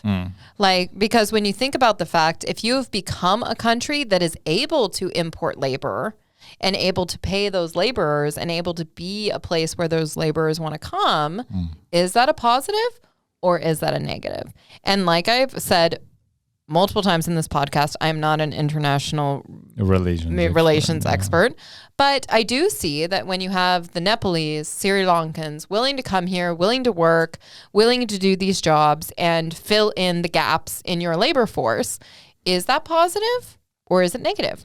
And if you want someone, I do know someone because I love to talk to the laborers because I feel very warm and welcoming to any person. And so I love to talk to the laborers as I'm walking past something. And so one of them did message me on Instagram. Cool. And he's really cool. So like I can probably hook you up. He's from Sri Lanka. They're perfect. Yeah. As long as they speak relatively okay English and we can have a chat. Yeah. It seems like he does. So, but yeah, really, it is really interesting for Romania. It's a very strange transition time, you know, and so especially when Romania is literally sending laborers to Western Europe. There you go. And then you're pulling your laborers from Sri Lanka. And it's a very, you know, weird, where is the money coming from? You know, somebody has to be the top. Yeah. And where is the money descending from? And that is my question. This is a conspiracy, so I'm not going to go into that. Yeah. It's a long topic. We're going to leave it for the next podcast. Leave it for the next podcast. Talk about it with somebody who is way more experienced next than one me. with you. Next one with me. We'll get into that. I'm going to be like, hi, guys. I really like my Babyliss Curl Secret Shine. Hey, by the time we get the next podcast, you'll probably have like 200,000 more followers just from this podcast. You know, yeah, absolutely. From this podcast and people seeing how interesting I am as a person. Well, because you are. No. Well, thank you. I think you're very interesting, which is why I wanted to come on this podcast. After listening to you in your previous podcast, I was like, yeah, like he's cool. Like, let's go have a chat. And thank you. Also, I always kind of feel nervous about people trying to like pull private information out of me or trying to get me to say something or like a gotcha moment. And like we talked about cancel culture, like I make mistakes. I am learning every day. And so when I saw that you're just like a normal guy and you just want to have a chat about stuff, I was like, yeah, I love a chat. I love a glass of wine. So like, let's do it. Cheers. We'll probably do the vineyard at some point as well. We have to. Yeah. It's not necessarily obligatory. because of a podcast or something. You can just drive down and, you know. You can do things not for social media. Yep. And I do things not for social media all the time. Like the recent weight loss I had, recent fitness challenges I just did for me. Talk about that and I hit the camera again. We don't have to. Yeah. Like I hit the stand again. Boom. But no, the end of the day is the end of everything is that we do things because we want to do them for ourselves.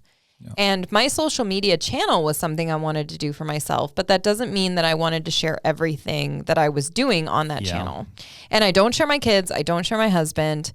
I just share me because that's what I'm comfortable with sharing. And I also put out a little bit of information about what I'm going through personally, but also I have my own private challenges like everybody does. Yeah, which you don't want to share with the world, right? And even if I could. But at the end of the day, I don't want to feel like the things that I'm doing for my internal health is for the rest of the world. Like everybody deserves a chance to live and grow on their own terms. Yeah, because you mentioned that you brought up, and I'm sorry. Is it okay for me to bring it up? What are we bringing up? Weight loss. Yeah, we can bring up weight loss. Just because you made the post about the weight loss. Yeah. But we spoke about it as well. Yeah. It wasn't the main goal. It was the side effect of the goals that you've set out. Yes. Hiking, just doing sports, living a healthy lifestyle. Yeah. And that's what happens when you live a healthy lifestyle. And that should be encouraged. Yes. Making your own non-scale goals. I am all about the non-scale goals. Make a goal. Climb a mountain. Swim a lap. Go for more steps every day, walk your dog twice a day, whatever it is that's a non-scale goal. I am all about those because those improve your mental health and your physical well-being, and fixating on a scale is not good for anybody. It's not good for you. It's not good for your weight. It's not. And so as a result of wanting to just swim faster, wanting to hike farther, I lost like 8 kilograms. And it feels good. 18 pounds. Yeah, something like that, 18 pounds. And I feel really good. My back is in better shape. But all of this is a result of just making interpersonal goals and then reaching those. And that's what I encourage everybody to do in life, is to challenge yourself to be a better human for yourself every day, not for social media, not for fucking anyone but yourself. And I did like a version of the 75 hard, which was like a diet and exercise and stuff challenge, but I didn't tell. No alcohol. Yeah, and no alcohol. But I didn't tell anybody. I didn't even tell my mother that I was doing it because I wanted to do it for myself. Just for yourself. Yeah. So go out there, do things for yourself, make challenges, set goals. And if you fail, that's okay too. You know, you work on the next goal and just never be afraid to fucking try. Yeah. So. And I feel like I want to continue, but it's also a good way to end a podcast with that very encouraging statement. And I'm going to go eat dinner. Yeah, because Hunter still at Hunter dinner. VIP, which is still open until 10 o'clock. Fucking good food. Yeah, I need to go eat something. Yeah, we'll get to that then. Thank you so much for having me, Nimrod. Thank you, Janna. Thank you again. This was amazing. I had so much fun. For joining me. There we go. Joining us. Joining you and your multiple personalities. Oh, yeah, my bipolar stuff. This was really fun. Was that schizophrenic? Like, I'm kidding. But we'll get to the next episode at some point, and hoping to see you again. I hope so too. Yeah, let's cheers to that, but I'm going to have to pour another glass. Pour. A half a glass cheers. of wine. I hope your next guest is super interesting and knows more about international relations than me. Oh, we'll get to that. If all goes well, it'll probably be Delbert. I'm just gonna leave it at that. I'm not gonna go into details. May not be him, but we'll see. Okay. Cheers. Cheers, guys.